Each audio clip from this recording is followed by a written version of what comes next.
commence our meeting.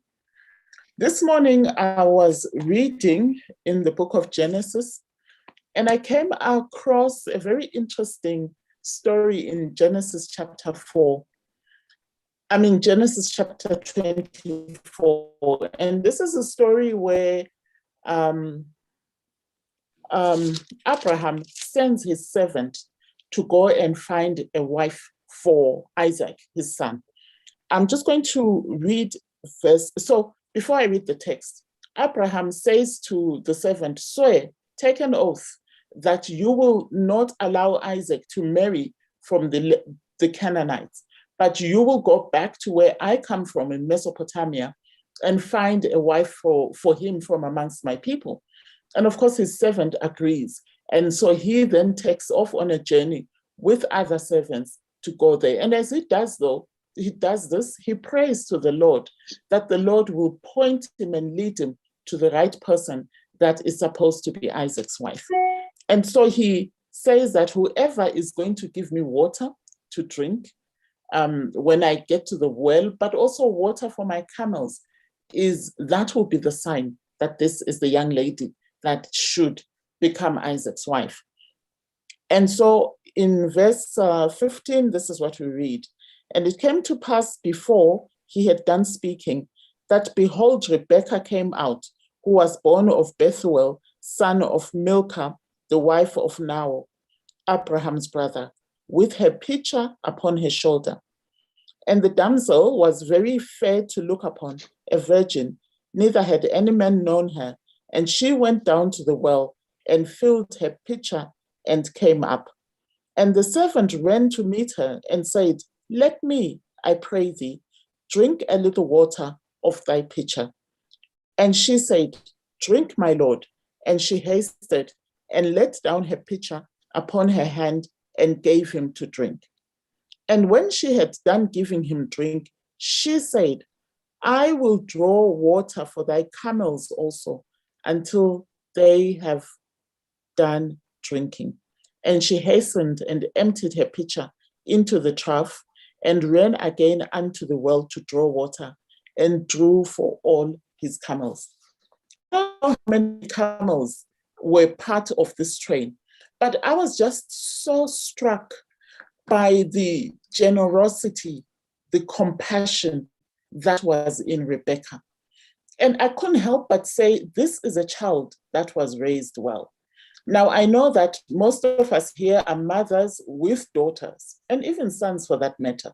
And so the focus of our devotion today is, let us raise our children to be compassionate towards strangers, to be generous with people. I know that some of you live in countries where you think, oh, but we can't encourage girl children to be that close to strangers, lest they be kidnapped, lest they be abused. However, the Lord still expects his children to exercise generosity, to exercise compassion. And I then just say to myself, in this case, the medium of demonstrating this generosity was water, but you could equally use food. And indeed, Rebekah eventually invites the servant to go to her home, and she offers accommodation to them for the night. And she also says there is feed for your camels as well. I'm just so impressed by the end result of this generosity, that Rebekah eventually marries into a very good family, a God-fearing family. And so I want to encourage us, ladies, let us encourage our children to be generous with food. There's nothing as embarrassing as visiting a home and you find that maybe you're an unexpected guest and then the parents offer you lunch or dinner, but you can tell from the body language of the children that they're really not happy to have you there because it's going to compromise their portions. So I just thought to share this and to share this thought that hospitality is one of the attributes that the pen of inspiration encourages us as women to foster within our families. And therefore, as we complete this course, let us use these skills not just for the benefit of our friends and family, not just to turn them into business, but let us also use them to benefit the stranger that is in our homes, to benefit the less privileged. And who knows, Abraham and Sarah entertained angels. They entertained Jesus Christ himself through the gift of generosity around food. So may the Lord bless us. Shall we bow our heads as we pray? Our gracious Heavenly Father, we thank you for seeing us through yet another week. And now, as we begin the final week of this VeganTrition course, come and tabernacle with us. It is a week, Lord, that may seem disjointed from what we have learned. But this is the week where for some, we will discover the assignments that you have for us by way of using these skills to make a difference in people's lives. Therefore, I pray that open our hearts, open our ears and our minds. Let us be receptive when God the Holy Spirit speaks, and let us be willing to obey his bidding. I pray for all the presenters today and throughout the week. Bless them and impart them with the wisdom that will speak to us and speak to the areas where we need that wisdom. For this and many other blessings we ask through Jesus Christ, our Redeemer and our King. Amen.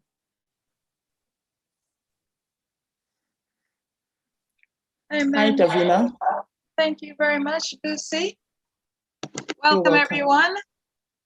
Welcome to our session of Business Week or Entrepreneurship Week. Now, yesterday, without planning it, classes, not just the UK class, but the Jamaica class as well, was cancelled. Now, as for those in the UK, you were all out having fun in the sun, enjoying your bank holiday, which I had completely forgotten about.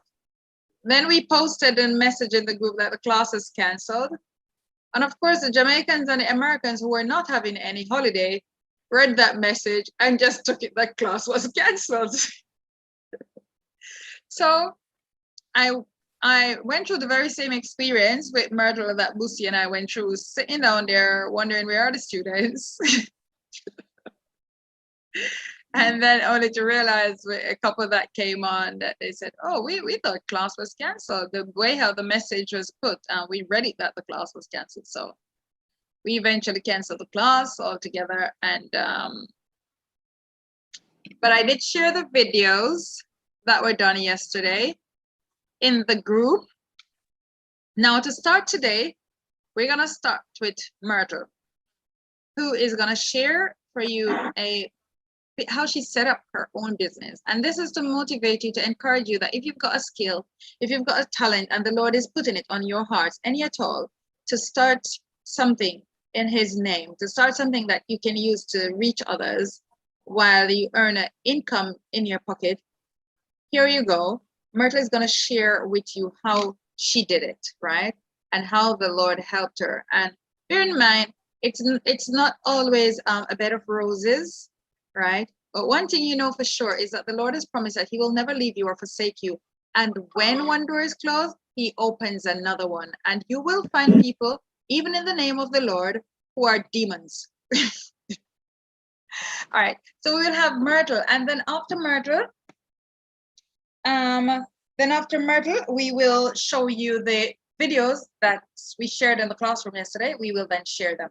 All right, and I will send some other videos for you to watch a little bit later in your own time. So let me pin Miss Myrtle to the screen. And Myrtle, who is here with us from time to time on the UK group, she is the one that taught you your yogurts, and she's taught a few other things, and she helps with the running of the evening program. Just want to say, you see her there, and she presents those lovely devotions for you with the natural remedies. She's a dark horse, okay? Don't take her lightly, all right? So now, Myrtle, it is time for you to share your lovely experience with us to motivate us all. And thank you very much for accepting this invitation. It's all yours. I hope you guys can see me well and hear me well. Sometimes they say don't blame the devil, but you have to blame him sometimes. The internet here in my home is not working. They've been trying to work on it all morning. I didn't want to scare Davina, but I have a backup plan with the phone. So hopefully you're hearing me well. Can someone tell me whether or not they're hearing me and seeing me okay? Yes, you're a bit small, but yes, we can hear you, and yes, we can see you. So we're glad for that. Praise the Lord for plan B. Amen. So today I am going to tell you in brief how I got started. I didn't get started by going out looking for business. I was quite content working as a registered nurse at the oil refinery. I had a good paying job. I was basically sports. They want someone to travel with a burn patient. I volunteer because basically once I'm finished delivering the person to the point that they need to go to, I'm on vacation until, I'm needed again or till I return. So I was really blessed and lucky in that respect. I also got to go on nursing conferences every year all over the states, California, Colorado, Florida, Georgia, name it, I gotta go. And so I racked up my miles and I was able to travel to Africa for free. I was able to travel to Germany for free, just on miles, 60,000 miles, 90,000 miles. That's to tell you how much miles I got. So no one loved their job more than me. One of my coworkers said to me, Myrtle, not that I want you to die, but if you do, I'm coming to your funeral and I'm going to tell them you live life to the fullest. You turn everything into a vacation. What am I supposed to do? I had 3 small children, which had grown by the time I started working in the refinery. So I hadn't done much while I was raising them. And so I used the opportunity to travel. But all good things come to an end, they say. The refinery closed. At the time of closing, I'm wondering, okay, what am I going to do?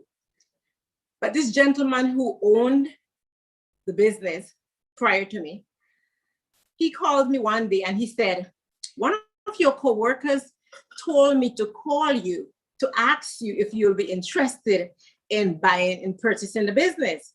I'm like, okay.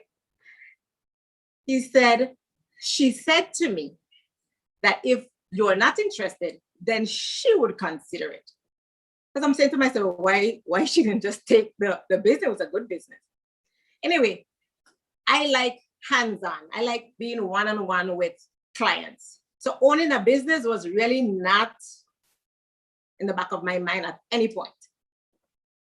But my fiance at the time, he wanted to own a business. And when I brought the proposition to him, he thought it was a good plan. So we went forward and purchased the business.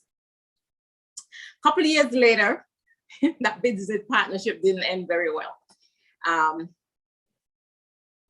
One person giving and one person taking doesn't end well. So to say the least, for those of you who are considering getting a partner in your business with you, pray about it, think about it, and I would say don't do it. So go through the process, be thorough with your research and pray on it. And make sure you hear the answer, not just assume that's the answer. Okay, so that ended. And now I was faced with someone wanting to carry on my name as the business name, with me being no part of it and they're profiting from it. That didn't sit very well with me. I've given up a lot have been taken, but my name surely not my name. I'm like, nope, not my name. So I went to fight. And the lawyer said to me, well, you're by the Virgin Islands law, you're entitled to this, that. I said, no, I don't want any of that. One thing I want is the business name, the business part of it. So he told me, you can negotiate for what you want. So in the end, I was able to get my name back legally. All right. So that business, I set it aside. I did not operate underneath that business, even though my name was on it. Because in the interim, while that was being settled, I had to come up with another name to carry on the business. Well, part of my new name is part of the old name. So most people didn't realize that the old business was dissolved. Because most people call the business Myrtle's Detox. Oh, remember Myrtle's Detox. You have Myrtle's Detox number? Myrtle's Detox. So much so that somebody thought Detox was my last name. Don't understand that one, but anyway, yes. So the business name is now Myrtle's Detox and Wellness Spa. At first, I picked Myrtle's Detox and Wellness Center, and then I'm like, no, I want to deal with health. Because center sounds like you're treating a whole bunch of sick people. I want people to come before they get sick. I want to do preventive. I want to focus on preventive. So hence the name, Myrtle's Detox and Wellness Spa. I like fun things. I'm a fun person, okay? I am a very giving person. And so hence my clay, my facials. So people think that when I talk about facials, I'm going to do the thing where they lie down on a table and they come and I pat, and they massage and slap, and do their face and perk it up and then bring the hot towel and then do it and they lay there for half an hour with me doing a facial. No, I decided that I would like more people to use the clay. So what I've devised on my brochure is that I put facials group of 6. Well, people kind of group of 6. How on earth is she gonna be able to do 6 facials? Well, I don't do the facials. The clients do their own facials when they come. I just walk them through what it is I would like them to do so they can experience the French green clay facials. After they've gotten over the fact that I'm not going to do the facial, they all leave happy. Most people, when they come like, oh, I thought you were going to do it. I want you to do it. I like to be pampered. I said, listen, if I charge you $60 to $80 for a facial, you are not going to come to me every week for a facial. I don't think there's anybody out there who's going to do that. Okay? But if I teach you how to do the facial for just $10, all I charge you is $10. I actually split the cost that would cost for one facial among you and your 5 other friends. Okay, so for $60, 6 persons would get a facial. Everybody, the table is set up with everybody having a charger and their water and their clay and their wooden spoon and the disposable towel, everything that they need for the facial. I don't think you can beat that. But remember, my goal is not to do facials. My goal is for you to do the facials at home because you will get this lock and tighten just the way you need it. Okay, so that's one of the services that I do. Now, even with the facial, I can set up the table, put in something like this on it, all right? And then there's different ways I do. Sometimes I take a little spoon and rest it there with this. So you go with this when you're finished, or I can decide if it's a bigger group and I don't want to give away my glass jars, because they didn't pay for glass jars, I can just put the clay on a wooden spoon on top of a shelf. You can go to the dollar store, they have hundreds of shelves for just $1. Put it on top of that. People love nature stuff, they love cute stuff. So even a little shell that costs less than $1, couple cents, less than a penny, sometimes they still want to go with a little shell. Anyway, so if a couple people go with your shell, no big deal. You can always get some more. $1 gives you about maybe 200 shells. Okay, so I set it up like that and I have everybody's area. And before they leave, they get the results. Everyone is like, oh my goodness, I can't believe it's so smooth. This is so nice, you know. And they start asking, and while the facial is going on, because I'm having everybody put their own facial on, I'm actually giving them a rundown of all the things that the clay can do, okay? This pamphlet tells you the medicinal properties of clay. So each person gets one of these as well. It shows you how you can put it on your back, on your neck, on your belly, on your chest, on your heart, anybody problem. Any place you have an issue, use some clay. So much so now that my friends, you know, Myrtle said, use some clay, try some clay. They have a cut, try some clay. Yeah, bee sting, put some clay. Someone even called me this morning. My cousin is gonna call you. She got stung by a centipede. I told her to put some clay on, but give you a call to see what else she should do. So basically, everybody knows that Myrtle is a clay girl. I love me some clay. It's cheap, really and simple. If I can afford to do a facial for $10, you know clearly it can't be that expensive. Okay, so if you're a person that would like to do facials, you can actually make a lot of money by doing facials. I personally don't want to do facials. I want people to do their own facials because I cannot extend myself too much. For whatever reason, whenever people see me, they think that I have so much time in the world and I can do a mountain of things. I don't understand. Something in my face probably tells them that I have nothing doing besides just sitting waiting to do whatever it is that they think I should do. So facials is not it. I'm a colon hydrotherapist. And with that, that keeps me busy. Now, a lot of people have gut issues. I'm going to bring this down some so you can see my waistline. Okay, so a lot of people have issues in the abdominal area. They will come, they tell you, I feel so bloated. I went to the bathroom, I'm going to the bathroom, but I know there's stuff left there. I just don't feel right. And so they would make appointments. Now, I'm not as busy as I could be, as I would like to be. So most people wait until they're in need of an appointment and then they'll call, because within a day or two, most people can get an appointment. I'm praying for that to change. So with the colonic or high enema, colon hydrotherapy, all the same thing. The person gets lots of water. I actually take their colon to the gym. When they leave here, their colon would have had a good workout. That's what I do. And most people, when I tell them that, they look at me like, your colon has lots of postural areas. Now, what's called a postural area is those little grooves and curves. They're actually several sets of muscles. So the colon has 4 directions that it moves in order to get the stuff out of there, okay? Get the waste out of there.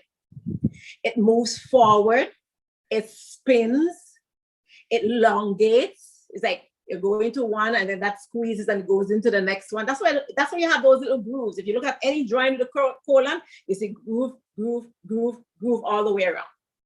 Okay, so I teach them about the colon. I give them exercises that they can do at home. I tell them to drink enough water because the colon loves water. So while I'm doing the colonic, I do like mini teachings. Okay, so that's part of what I do. Once the person is finished with a colon hydrotherapy, they basically would come out and stand at the top of my steps and say, I feel so much better. Now, if it wasn't illegal to videotape, and you would see the rubbing, the hands move, and the words come out. No, that's even to say you see their eyes. Their eyes come alive. Some people, when they come in, you can see that they're toxic. You're toxic. Hence the word detox in my business name. When I went for training back and it was a detox and natural medicine center. So I said to myself, I like the word detox. I think I will use the word detox when I start the business. I had no idea what the business name was going to be yet, but I know detox. I wanted to be part of it. So I suggested your detox and nutritional center. Okay, which means it belongs to everybody, it belongs to the community. And I was told, well, what about if you put it in your name? I said, my name? Okay. Well, there was a reason behind wanting to put it in my name. A lot of people in St. Croix knows Myrtle. I work in a refinery of over 5,000 people. I belong to a church that have over 7,000 people. You know, I've done other community things. So a lot of people know Myrtle. I know I'm a nurse, so hence them wanting to use the name Myrtle. So that was settled. Anyway, so with Myrtle's Detox, and I already spoke about wellness, and then we talk about spa, meaning make it fun. So before the pandemic, I would have groups come in for the facials, like I said, but then I would also give discounts if a group comes to do maybe even foot detox, right? Some people, it's their birthday and they want a group of girlfriends to come, or sometimes just their siblings and a parent, and say, okay, to come. Well, I give group rates in that respect, like a group of people come in. Sometimes I even do it on Saturday nights after Sabbath, Sundays, holidays. So that worked out pretty good. Everything was going along well until last year, March, when the pandemic came around and the governor said, close it down. Everybody needs to shut down. All non-essential businesses have to close. And so the business was closed for several months on end, to the point where I'm like, okay, what am I going to do now? I need to go and find some other work to do, something else to do in the interim. But anyway, I'm still here. So onto the foot detox, another service that I provide. The foot detox actually pulls toxins out of your body. You're sitting in a chair, and I'm going to swing the camera, and hopefully you can see. Let's see. Can you see the chairs? Are you seeing anything? No, it's too high. Yes, you can. Okay. So if you look across there, in the chairs, in the basin, your feet will go in the basin with some saline salt water. And you will be relaxing there quietly. And a small part of the machine, which is called an array, will go in the basin. I'm hoping you guys are seeing what I'm doing.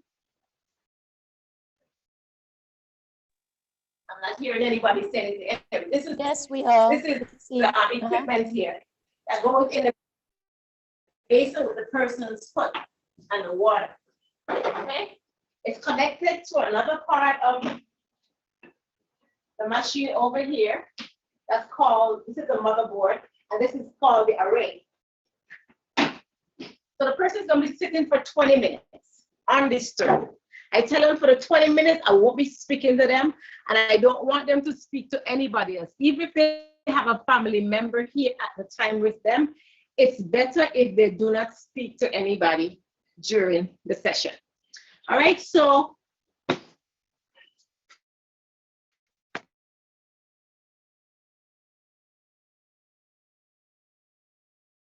Myrtle?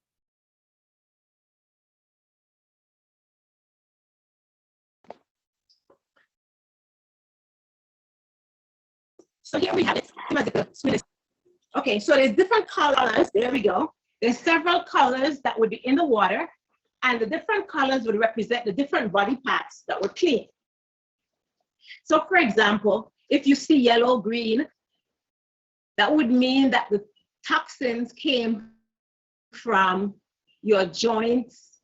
I'm sorry, yellow, green would mean it came from your kidney, bladder, urinary tract, and for the men, the prostate area. The women, the female genital area. Now, orange will be from your joints, or brown will be from your liver, white foam is from your lymphatic system. It seems as if I wasn't supposed to touch this because it's zigzagging all over the place.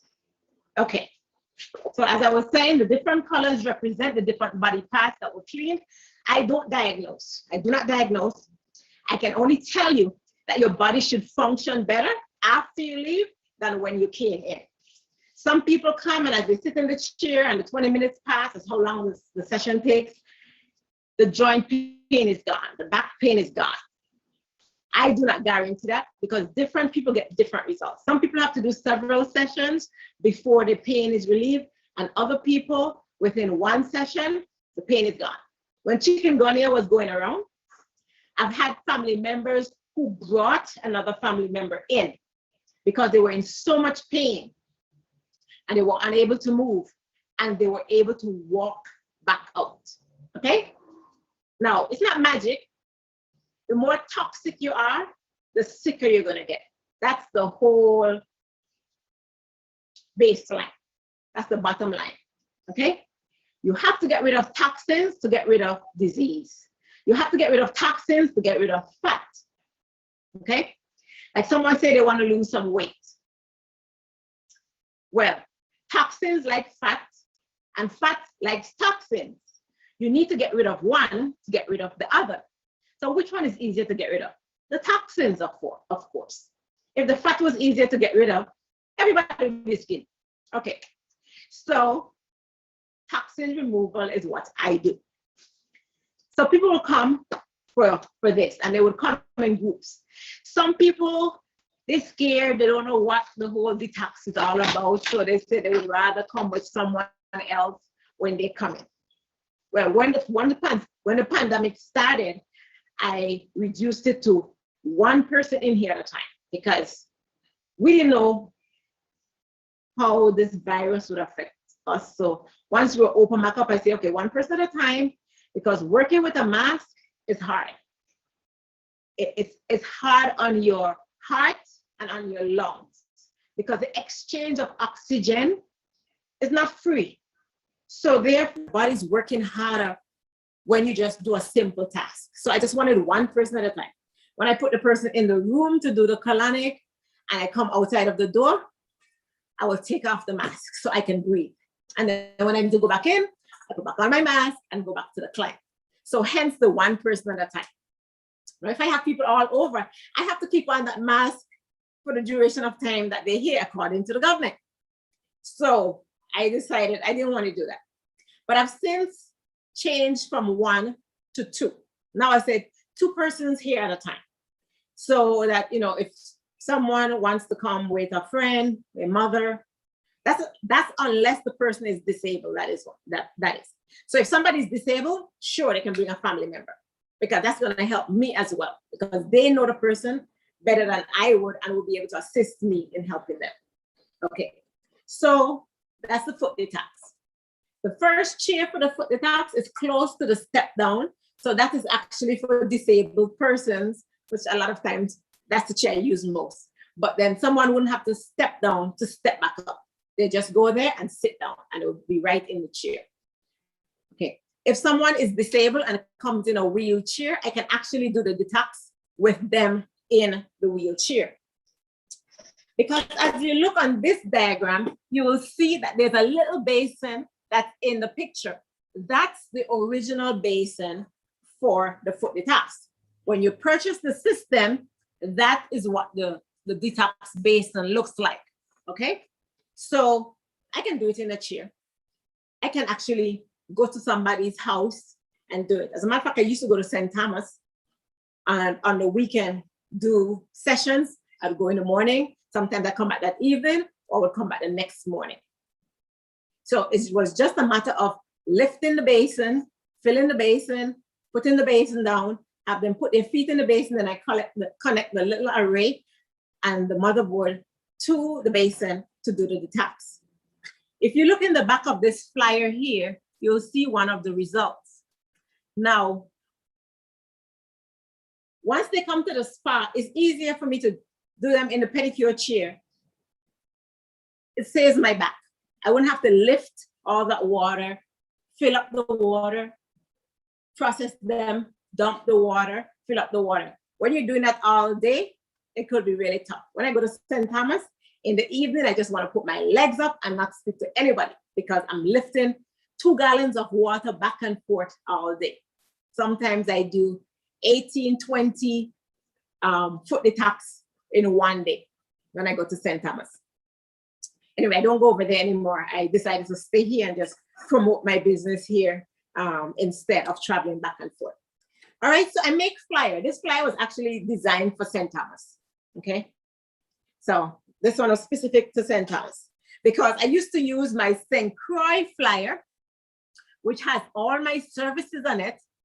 And then when I go to St. Thomas, I would get in trouble because the people in St. Thomas want the colonic and they want the hydro massage and they want the other things that are on here that I cannot provide them in St. Thomas because I cannot move the hydro massage machine and I cannot, you know, I could go with the sauna because that's portable, but I cannot move the hydro massage or the colonic machine. Those are like a big machines, okay?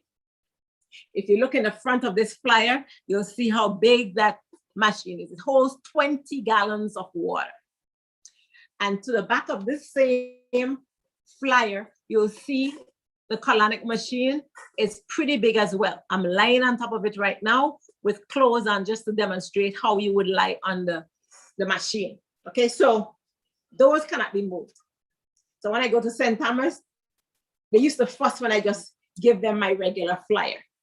So I decided to make a new flyer for St. Thomas. So when you go with this and you just give them the one flyer, they know that's the service that they're getting. All right. So the hydro massage basically now is a machine that you will lie on. I'm afraid to move the phone again because the last time it kind of got stuck. But I just showed you in the picture. Your entire body is laid out on the hydro massage. Water is in the base of the machine. And water comes up from the base and massages you from your head, your neck, your shoulders, your back, your hip, your butt, your legs, all the way down to your foot.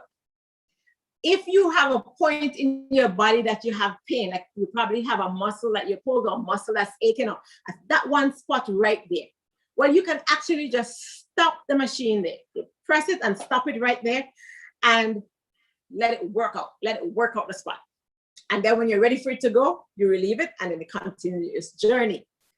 You can just set it just for your back alone. If you said, no, I don't want my legs and my butt massage, I just want my back. Then you can set it to do just your back. If you want your rest of your body except your head, you can stop it right at the shoulders and you go from your shoulders to your foot. Now this machine has 10 speeds, 10 pressures and 4 speeds. Okay, so that means it has light, a little heavier, until, you know, very hard. So a construction worker would probably like it higher than someone who is old and fragile. Okay, someone who is, you know, now declining and they're just a little tired and just, you can't give them as much pressure as you would someone who has tight, strong muscles that they just need to pound out. So the good part about it is the person adjusts the pressure to their comfort, okay? So a 5-year-old can have a massage. A 100-year-old can have a massage, okay? Pressure number 1, pressure number 2, we just curtail it to your liking and how fast you would like the water to move. If you want it to go slow like molasses all the way up, you can do that. And if you prefer for it to just come, you can do that as well. Okay, so whatever you like, that's what you get. Remember I said, my thing is to make people smile. I like to make people happy, but I also like it to be a health-related purpose why they're being happy. Okay, so that takes me to the last service that I do, which is the infrared sauna. Infrared is a type of heat that goes to your cells, the cellular level, and help to rejuvenate your cells, help to boost your white blood cells. It helps people who have cancer to build back their white blood cells. You know, for example, when you have cancer, the white blood cells are fighting. If you fight, you get tired. After a while, the white blood cells start diminishing. Okay, when they start fighting, they come out in their numbers, they start getting high, and then after a while, they keep on fighting, you just get tired. And some of the white blood cells get diminished. Well, with the infrared heat, it helps to boost that back so that your fighting ability, your immune system can come back to where it should be. I usually start clients off at 15 minutes because even those 15 minutes sound like a very short time, some people can get dehydrated if they perspire a lot. Okay, I make sure that they've taken in water for the day before they go in, that they drink water while they're in, and they get water when they come back out. So to keep them hydrated. Now, if at 15 minutes that person did not sweat, did not perspire, I leave them in there a little longer until they perspire. It doesn't make any sense to do a detox that's supposed to open up your pores if your pores are not open. And some people say, oh, I don't sweat. That's not a good thing. That means that detox channel that God has made for you naturally is blocked. It's not working. You need to get it open. All right. Hence, that's why I would let them stay in there until they start perspiring, as long as it's safe for them. Okay, because I'm monitoring them.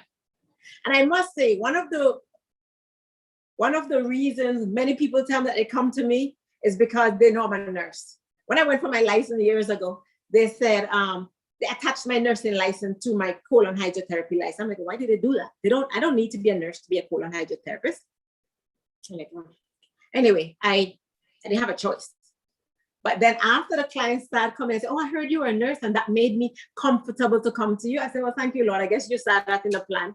And so it made it very easier to get clients, because once they hear I'm a nurse, they say, well, the thing of it with the colonic is like, I'm not really sure, kind of nervous, but I figure if anything goes wrong, you're a nurse. So thank the Lord for that. So those are the 4 things that I do besides selling products. Here on my table, I have several things that I sell. And then I'm going to tell you some of my marketing strategies. Now,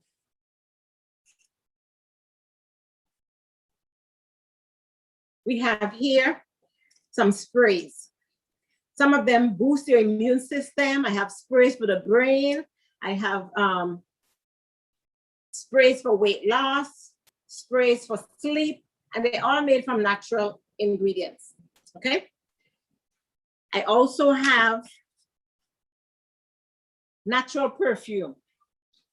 And I mean, this actually smell good. I've had some natural perfume before, and I'm like, I wouldn't wear that, you know, didn't like the smell. But these are made from, you know, essential oils, and it's a very nice fragrance. Now, this company, they have some special names for these perfume. Okay, names such as confident, loved, powerful. The next one, worthy, resilient, which I thought was kind of cute, right? So far, I know the confidence smells good. I'm not a person to have a whole bunch of perfume using it all at one time. I don't know if that's weird, but I would use one until it's finished, and then I'll go to something else. I'm not one to jump around today, this one, and that. No. So just like my purses, I like to stick with one thing and then go to another one. Okay. I also sell hand sanitizers that I make from scratch.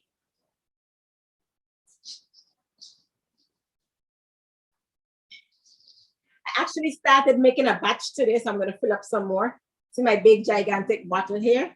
And then I would take this, and then I would fill up my small bottles here, and then I would label them. Okay, ready for the press. All right, so that's another thing I do. Now, for those of you in the States and you live close to a dollar store, if you want to get into selling, there are things in there that you can pick up and you can utilize that's very inexpensive. Like, for example, they would have handheld massagers. That's wonderful stuff for a spa, okay? They have these little cute bags. I always round up my friends in the States. I need to get some bags, please. This is one of my marketing tools. I put my logo and my telephone number to the bottom of the bag. I don't put it on the bag to spoil the bag, because people are going to reuse this bag. It's so cute, right? We like pretty things. See, when you see the bag, You don't know about what the name, but when you go to fold up the bag, oh, Myrtle Detox. There you go. So I will be forever be advertised once you have it on the bottom there. Now, if you put it on the top and somebody wants to use this bag again, depends on what they're going to put in the bag. They may not use the bag because they don't want someone to think that a product came from Myrtle's Detox if it didn't come from Myrtle's Detox. So they may not use it again. But if it's out of the way, no big deal. They'll use it. Okay, so that's one thing that you can do there. Now, I also make a medium-sized bottle of the hand sanitizer for in-house. I use here. I even have a dispenser outside by the door, and I put essential oils in it. My clients, when they come in, oh, but this hand sanitizer smells good. Before they even come in the outside, they just rubbing their hands, you know, over and over, because the essential oils, the vapor from the essential oils make them feel so happy and so nice. Now, I sell products that I will use. For example, this is a natural roller. I use this natural roller. So when I buy extra and put on the shelf. If nobody buys it, it's not going to spoil. I will use it, okay?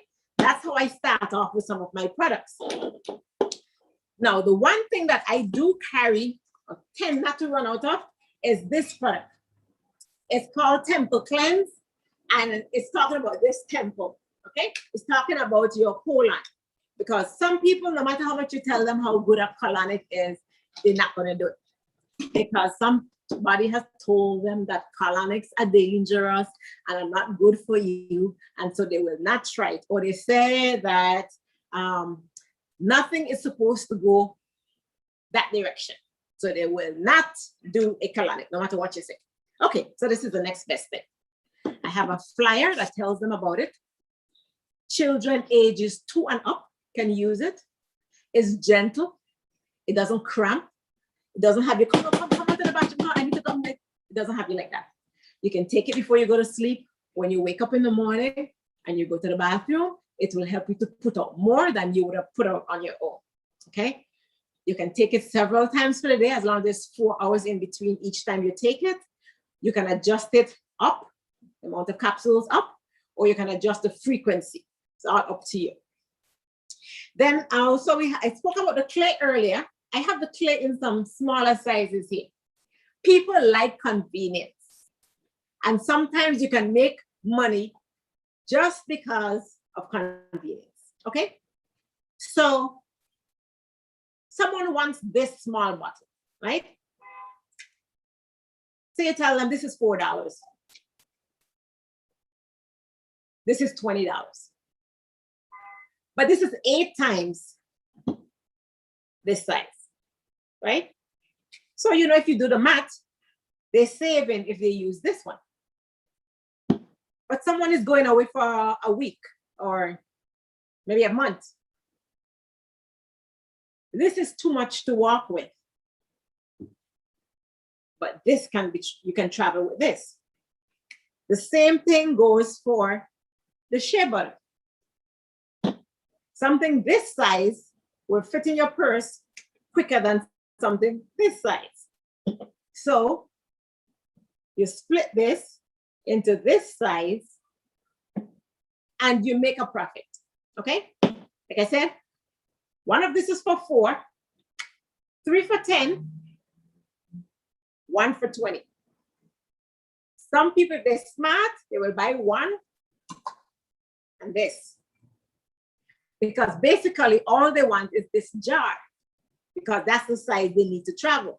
And then they can refill 8 times out of the big jar, okay? So just think about things that people would like and go with it. I also make a belly fat reducing rub. It's a Vicks belly rub. That's the name I call it, okay? Now, it works very well if you exercise, okay? Now, don't plan to go any place after you finish exercising before you come home, because you're going to burn a lot of sweat and you're gonna perspire around the waistline where you put this. You may end up being wet.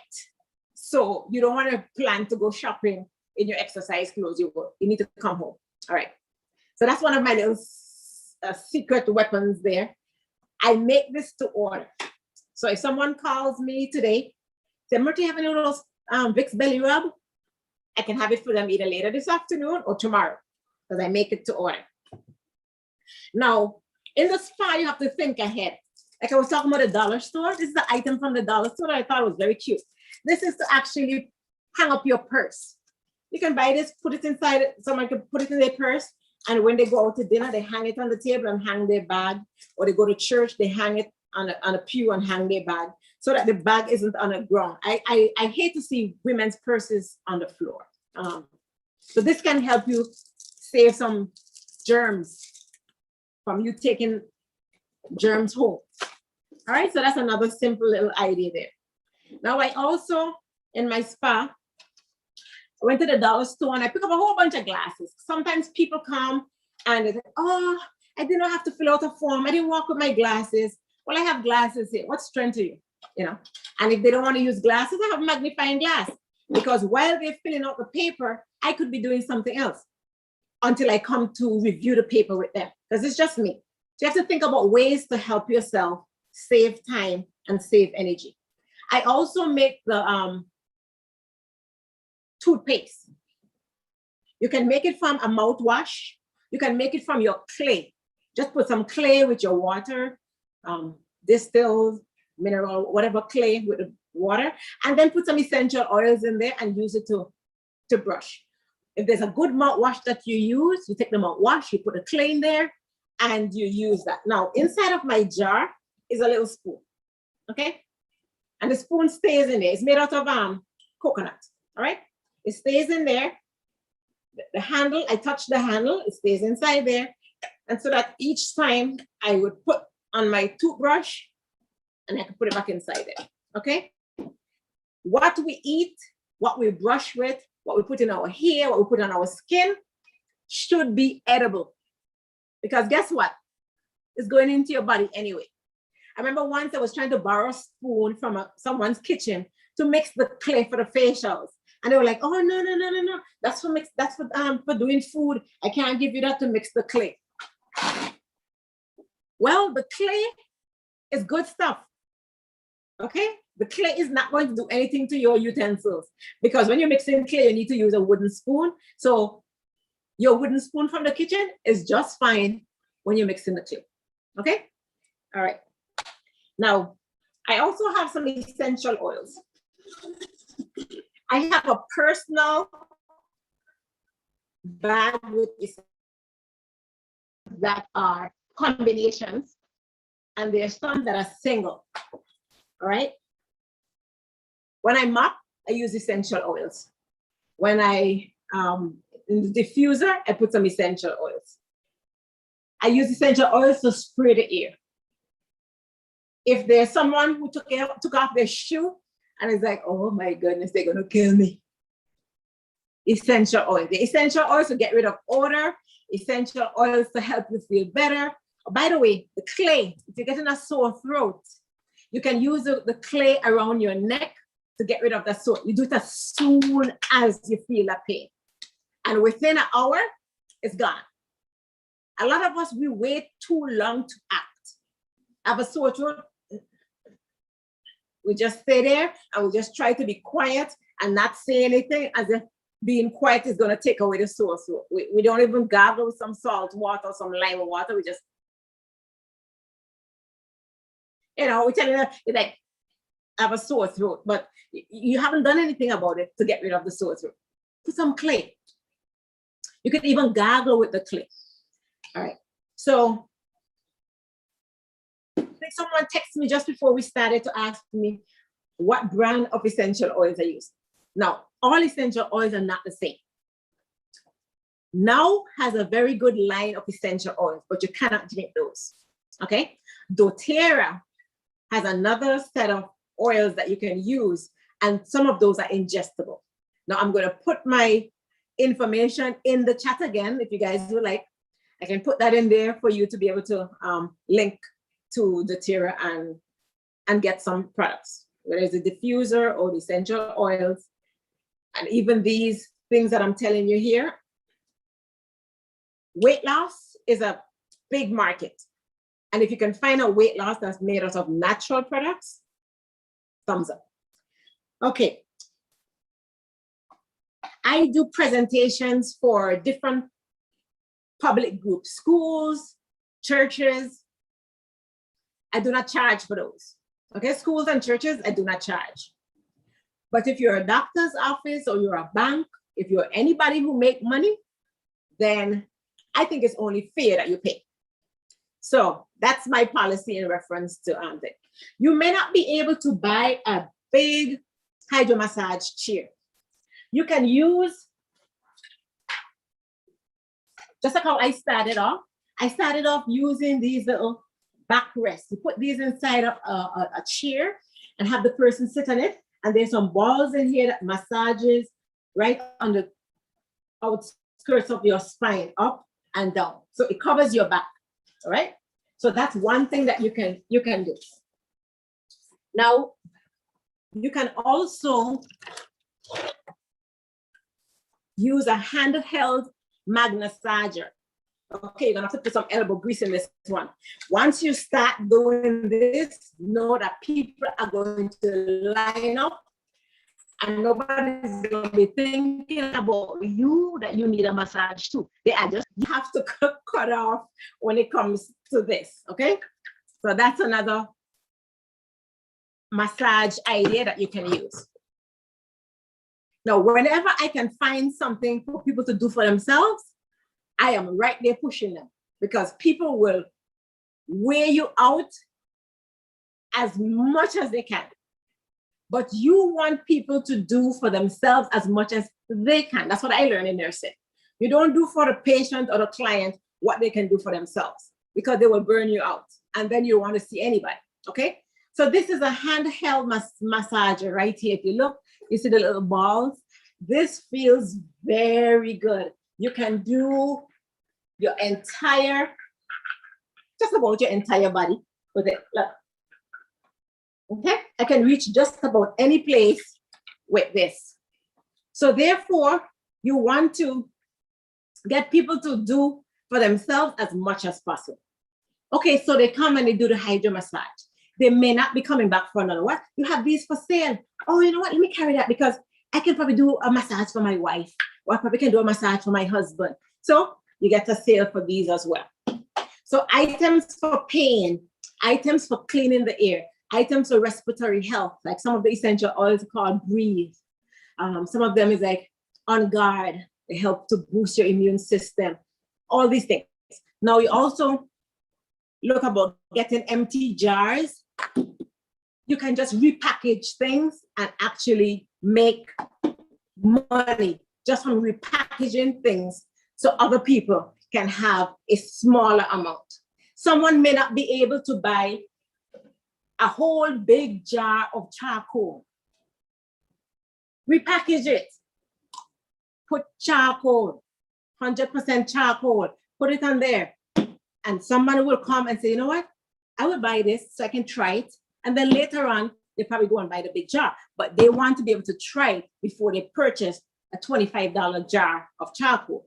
All right? So even if this is $10 and this is $25, some people just pay the $10 to try it because they don't want this whole bunch of stuff in their house that they don't know anything about.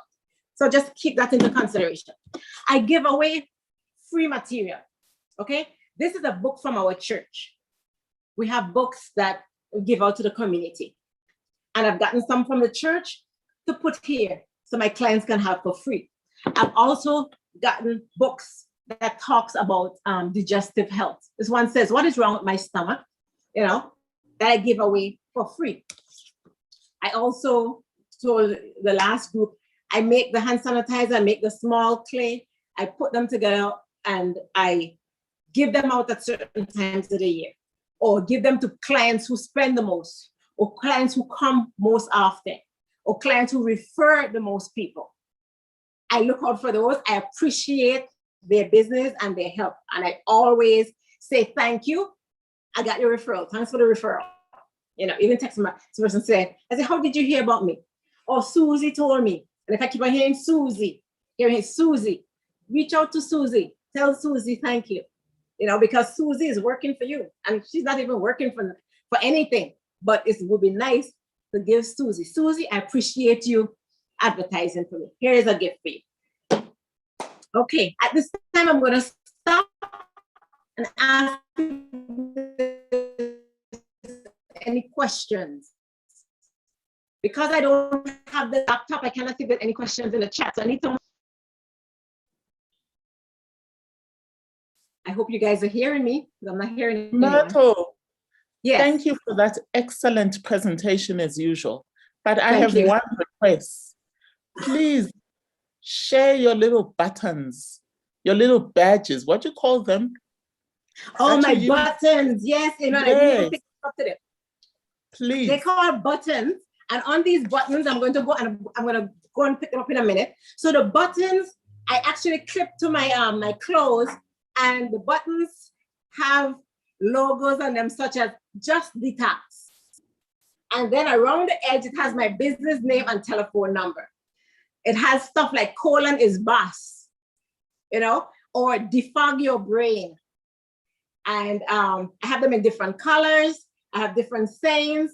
So people would meet every conversation piece. Sometimes I will clip one of them right here on my hip or on my derriere, like the one that says colon is boss. And believe it or not, somebody's gonna smile. Ain't that the truth? Because they know that colon, if you're not happy, if the colon is not happy, nobody is going to be happy. Because colon says, listen, take care of me. You need to do right by me, okay? So I'm gonna go get that in a minute. And I'm going to take my other phone that I have up the step. So if you search for that phone right now, I'm gonna give you a little tour of the hydro massage room and the colonic room when I come back to the table, okay? So if you could zoom, if you can attach the other phone, you're gonna see my name there as well.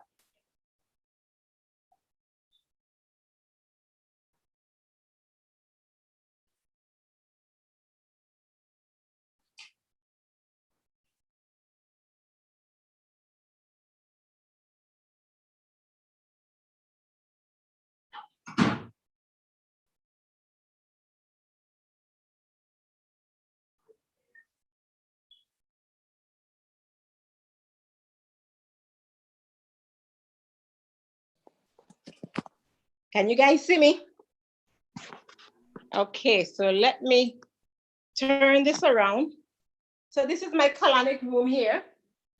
I'm going to show you, this is what it looks like. Some people think it's a little scary and other people think it's fascinating. This is the column up here that holds the water. Okay, the tank that holds the water. These are the valves that I control right here. And the temperature, I would know the temperature because these buttons go on, and the green numbers would be how high it can go, and the red would be at the current temperature. Okay, so the water can go as high as 104 degrees. It's currently at 81. Okay, so that's indication there. And then over here, we'll adjust the temperature of the water. Down below, you can see what comes out. Line on the lounge right there. If you look down inside, that's on the sewage. There's 2 units in this room. There's one here and there's another one over there. Only people that come together will be processed together until I can find some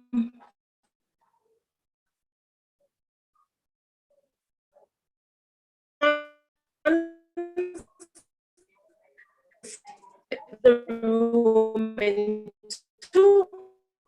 That way doesn't matter when people come. So a colonic room, and then we come out to one also has essential oils in it as well. Okay? And inside this, okay, I have 2 units, but pounds or 5 feet 9. My other units that could hold larger persons got damaged by the electrical surge last year. So right that, and then this is my restroom there for the spa. And then we are back here. I can't go too close to the other phone. I'm going to put this pause and okay, so I'm back. And the request for the buttons. Okay, so this one says decreased toxins equals decreased fat. This one says just detox. Like I was telling you, I have them in different colors. This one says foot detox. And this one says defog your brain. Okay, the one that says colon is boss is someplace. And then someone gave me this big one that says love. So I have it in my little pouch. Oh. There's another one. This one says love yourself, detox. Okay, so it's just different themes around detoxing and right around the edge. Myrtle, we're getting feedback. If you don't mind, please switch off your disconnect your mobile phone.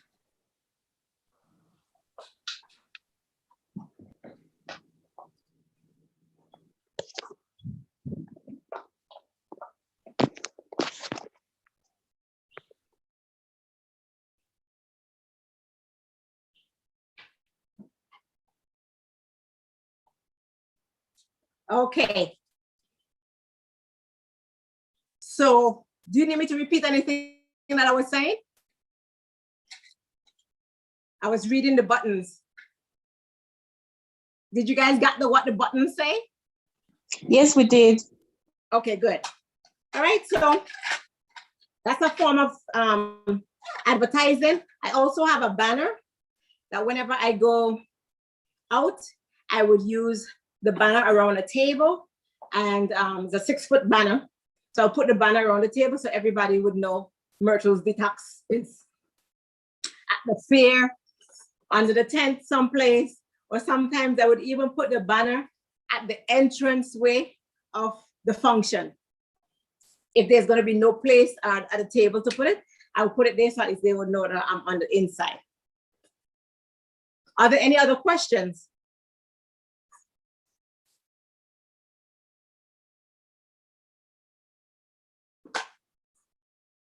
This is also a good tea that helps with your respiratory health.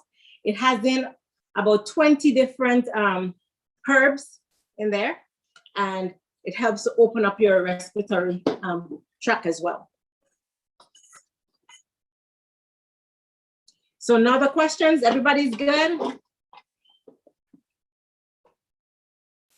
You can find ways, simple ways to make the possible amount of money. Okay, like I said, just by putting smaller amounts, just by selling empty bottles, look for ways of making things convenient for other people. Okay, just make it convenient and they will pay you for the convenience. Right? Just to think that this costs $3, right? This costs $3 or even $4, and this will cost $8 or $9. Okay, look at it. And people will buy this because I say, oh, that's a good size. But you know, so you might get this sold once, but people are going to buy it. So you will make a profit. So don't be afraid to expand. Look for things that are going to give people pain relief. Some people are in a lot of pain and they just want to relieve somehow. This is a pain patch. You put it between the pain and the brain, and it actually stops or defers the pain. It doesn't solve the problem, but it defers the pain until a person can seek for help. This is another pain relief here. So Stickers. Stickers are cheap. Make sure everything that leaves your place has a sticker in it. Okay, whether it's the bag or the product, or just put a sticker on it. So sometimes people may be home and they may be thinking, oh, you know what? Oh man, look at this. I haven't been to Myrtle for a while. I haven't been to Susie for a while. And they will think about you and then make a phone call. Girl, I need to come through. When I do presentations, I like props. Anybody who knows me, I love props, okay? This is not for sale. These are not for sale, okay? These are for my little props for when I do my presentations. And I like to make people smile. My true friends will tell you I like stupidness, okay? People learn when they smile. People learn when they laugh. They do not forget what you tell them, okay? So therefore, you want them to remember, oh my goodness, you know, Myrtle came with this mushy poopster, you know, and demonstrated, and she had us touch the thing. Gosh, that thing felt so bushy, you know. You're gonna remember that. And then, you know, you say, okay, she said that that's the color that your stool should be. That's the size that the stool should be. And, you know, so props. I do presentations and I have a rate.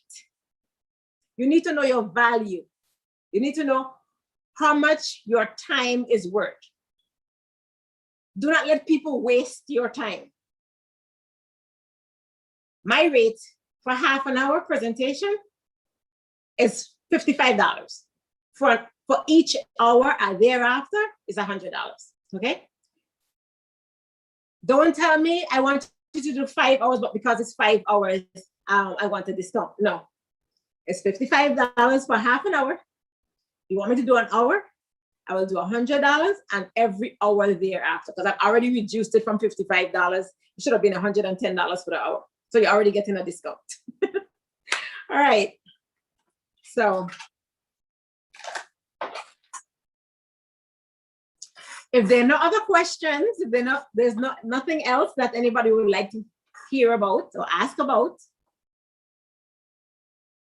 Davina, Busi, no other questions? I remember I'm not seeing the chat.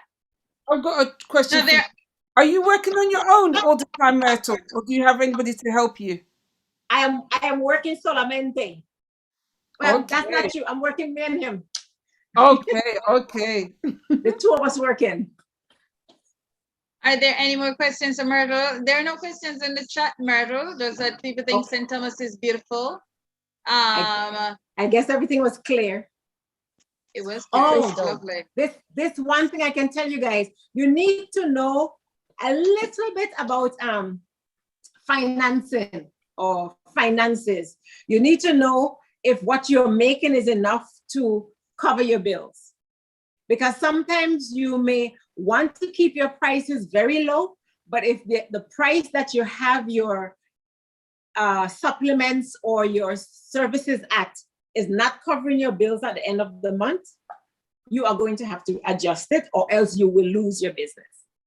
One out of the two has to give. You also need to learn a form of maybe a point of sale system. It may start off by being manual. You write it down in a book, keep a track of how much sales you've had, how much you pay for the items, how much people come on a regular basis, that kind of stuff. So you could know at the end of the year if it was or at the end of the month if it was profitable or not. Then you need to, QuickBooks is an easy way of doing that tracking in reference to money going in the bank, your deposits going in the bank, what you spend. If you use your same account to receive and write checks, it makes it easier for you. Now, I didn't want to learn QuickBooks. I just figured somebody should be doing QuickBooks. But like you asked if I'm the only one here, yes, I'm the only one here. And I was trying to get a bookkeeper to do the QuickBooks for me. And she basically forced me to do my own QuickBooks. She said, it's gonna cost you less.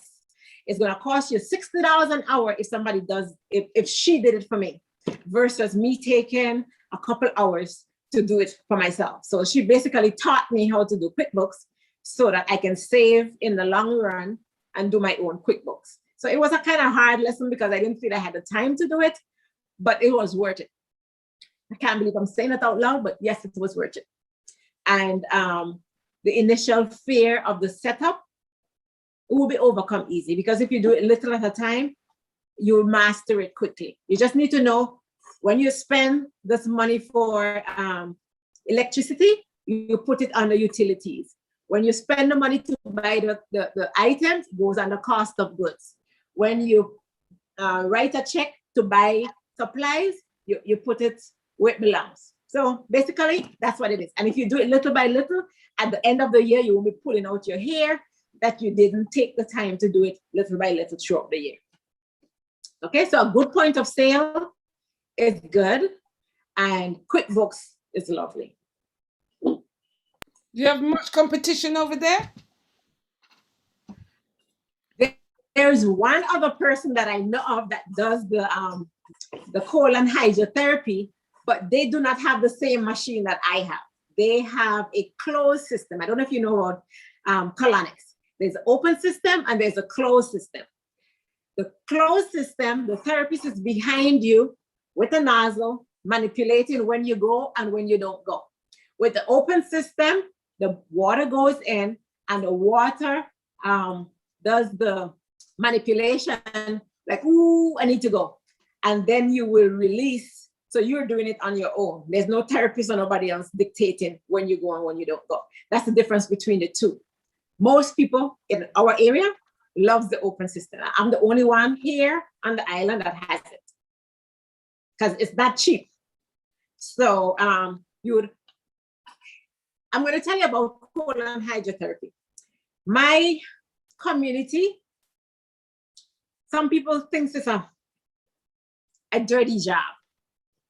And some people would actually ask, well, what would make you go into a business like this? And so I asked two questions. Do you think nursing is any better? People seem to think nursing is a glamorous job. Nursing is not a glamorous job. Sometimes we have to jump out the way because stuff coming at us from people.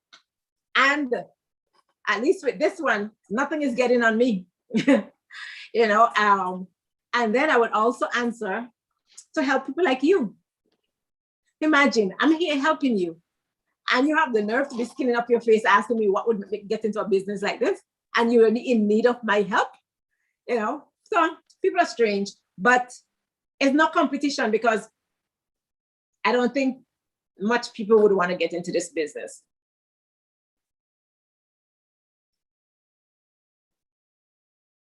Can I ask a question, please? Go ahead. Ms. Myrtle, you said when you're doing nursing, you're working, it's something like it was in America, but then you keep on talking, so you go down to St. Thomas. So where are you now? Because you didn't so we're, sound like you're on the island. But Okay, so I live not hearing.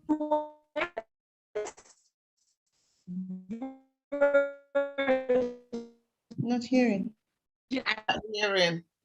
Can you repeat, please? Well, we can't hear Myrtle, but really we need to wrap this up because we've got one more presentation and the presenters will need to come on.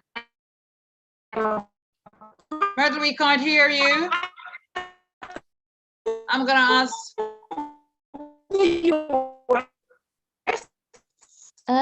Davina, will we get another session with Myrtle? I've really enjoyed that. On the next course or on the kitchen club. There we go. Me too. I'll have to join the kitchen club. She's St. Croix, guys. St. Croix, okay. Okay. Yeah, No, I she's live in the St. Virgin Croix, Islands. US Virgin Islands. US Virgin. Wow. And like where you US buy Virgin Islands. you buy your machine then from there too? Sorry, my time is up anyway. Yes. No, I actually purchased my machines from. I order my machines. All right, Myrtle. Further questions, can they be handled in the chat here, please? Because the next presentation, the videos are an hour, and then the presenters are going to come on. So It's No now problem. 20 to 7 almost. Yeah. All right. Thank you very much, Okay. Myrtle, for once You're more welcome. inspiring and fantastic presentation. And as you can clearly see, you've held the audience and they even want more. Thank So you. we will save some for the kitchen club. Kitchen All club, right. thanks.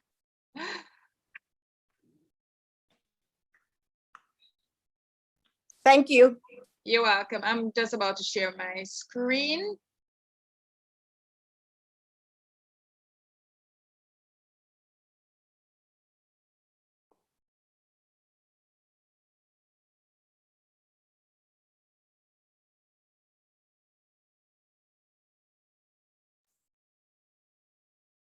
I think you're seeing my full screen.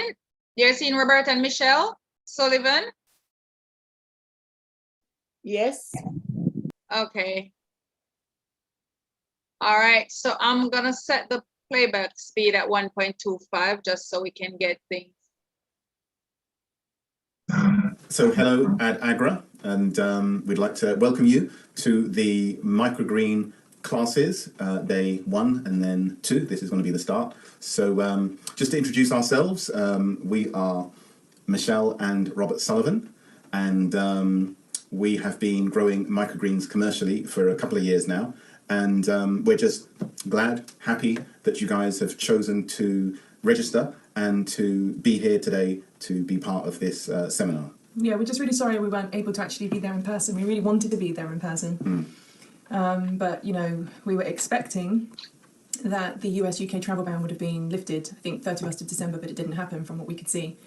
So we were unable to attend, and then the UK is currently in lockdown with all restaurants closed again and nobody's allowed to go out. So we're at home. So where you usually find us anyway is at home. But thanks to technology, we're actually able to still be there and to be able to present. And it's great because obviously we assume that some people would have registered for this course. And so it's great that we're able to still be able to give you the information that you want, even though we're not there. And I do believe that at the end, if the technology doesn't fail us, we've been told that there should be a question and answer session right at the end of the second day, I believe. So the first question that we just wanted to tackle is, what are microgreens? Actually, 2 questions. What are microgreens? And the other question is, why grow them? You know, I mean, there's a million things you can be growing. Why microgreens? So what are microgreens? Well, microgreens, as you can see, they're quite... just pull these out. Planning for the whole root to come out, but hey. Microgreens, these really are pretty much ready to harvest. But you see, we just grow them to the cotyledon stage. Everything that this plant needed to get its life going was actually found within the seed, and you'll notice that when we get to the section on soil, we talk about that. We talk about the fact that you don't need any nutrients in the soil because everything is contained within the seed to get it at least to this stage, and then we actually come along and we harvest probably about here, and that's your microgreens. And so from what we understand is that I know there's been much research out there about microgreens, and some people, they use them as superfoods because they are supposed to be 40 times more nutritious than the mature plant. So that's a power pack of nutrients that you can add to your plate. And so it's not caught on as a superfood as much in the UK, to be quite honest with you. It's more a case of the chefs use it a lot as a garnish. And that's really been our revenue stream, has been from the restaurants and the chefs, because it's not really seen as a superfood as much over here, that it takes some kind of education. However, when the lockdown happened and all the restaurants had to close, we weren't sure what was going to happen with our microgreen sales, because we grow microgreens 365 days of the year, whereas we only grow in the field for the season, which is really from about May. We don't have sun in our field from October, when the clocks go back, until the clocks go forward. Because of the way that the land is here and with the forest that's behind us, across the shadow on our field. And so we weren't sure what we were going to do, because it was, the winter time, and that was our main source of income at the time. However, God opened the way for our veg boxes. We started an out-of-season veg box service, and we added the microgreens that we were growing to our product list, and our consumer customers, or the retail customers, started buying microgreens, which was quite interesting. So there are some people out there that do understand it as a super green, or a superfood, as a super green, superfood, whatever. And so they have been ordering these sort of 30-gram packets of microgreens along with their veg boxes. And so I assume they're putting it with their salads and putting it on their sandwiches and things like that, which has been a blessing. But what it's meant is that because of COVID and the lockdown, we've had to scale down our growing. So we don't grow as much microgreens anymore. But anyway, this is them. This is a microgreen, 40 times more nutritious. And yeah, That's it, really. And so why grow them? They're an easy way into the market, a quick way into the whole ag lifestyle, you know, that we read about and that we aspire to, that we find in the writings of Ellen White, talking about this sort of agricultural lifestyle. Well, you know, if you've got a farm... You're still working you're still working in the soil. You're still working in the soil. And if you've got a farm, it's fine. You can be out there, you know, 24 hours if you want to, and you can be farming. But if you haven't got a farm, maybe, but you just have small space inside your house, you can start growing. It's a start. And it's a start. It's a means to an end. So it's not the main thing. The main thing is getting out there in the soil, but it's a means to an end. It's just part of the pathway, and it's a good way of drumming up some revenue. You don't have to put too much in, and you don't have to start with too much investment. You can really start. I mean, we started, and we'll show you a picture. We started growing in literally, which was like a little side cupboard room. I'll see if I can put a picture into this video. It wasn't even a room. It was it's like a porch area. Did it have any heating or anything? No, and that's where we started, because that's all we had. We didn't even have any lights or anything like that. We just had like a lamp. It was a normal lamp. It was a lamp that was one bulb, a clip sort of lamp with one bulb, but that one bulb was 6,500 kelvins, wasn't it? It's daylight. It was a daylight bulb. That's what we used to grow with. So it's a quick way into the market, and it's a good way just to, you know, get the idea of growing and things like that. And also potentially it's a good way to drum up customers, which later on, once you get more and more established, those customers you can then turn to more of the growing that you're going to be doing out in the field, because you've already got a customer base from the microgreens. Yeah, it can work both ways really. If you've already got a customer base from your field, then it's just another product line. Yeah. Whereas for us, it kind of happened the other way around, because we weren't fully established in the farm outside as yet, and we'd just come out of season, and we needed to continue to create revenue, and so we just took it to the Lord, and the Lord made it. It's really a testimony that we'd have to share probably another time, but it was amazing how God opened the way and pointed us in the direction of growing microgreens, and literally from the moment that he did that, I can share ever so slightly, and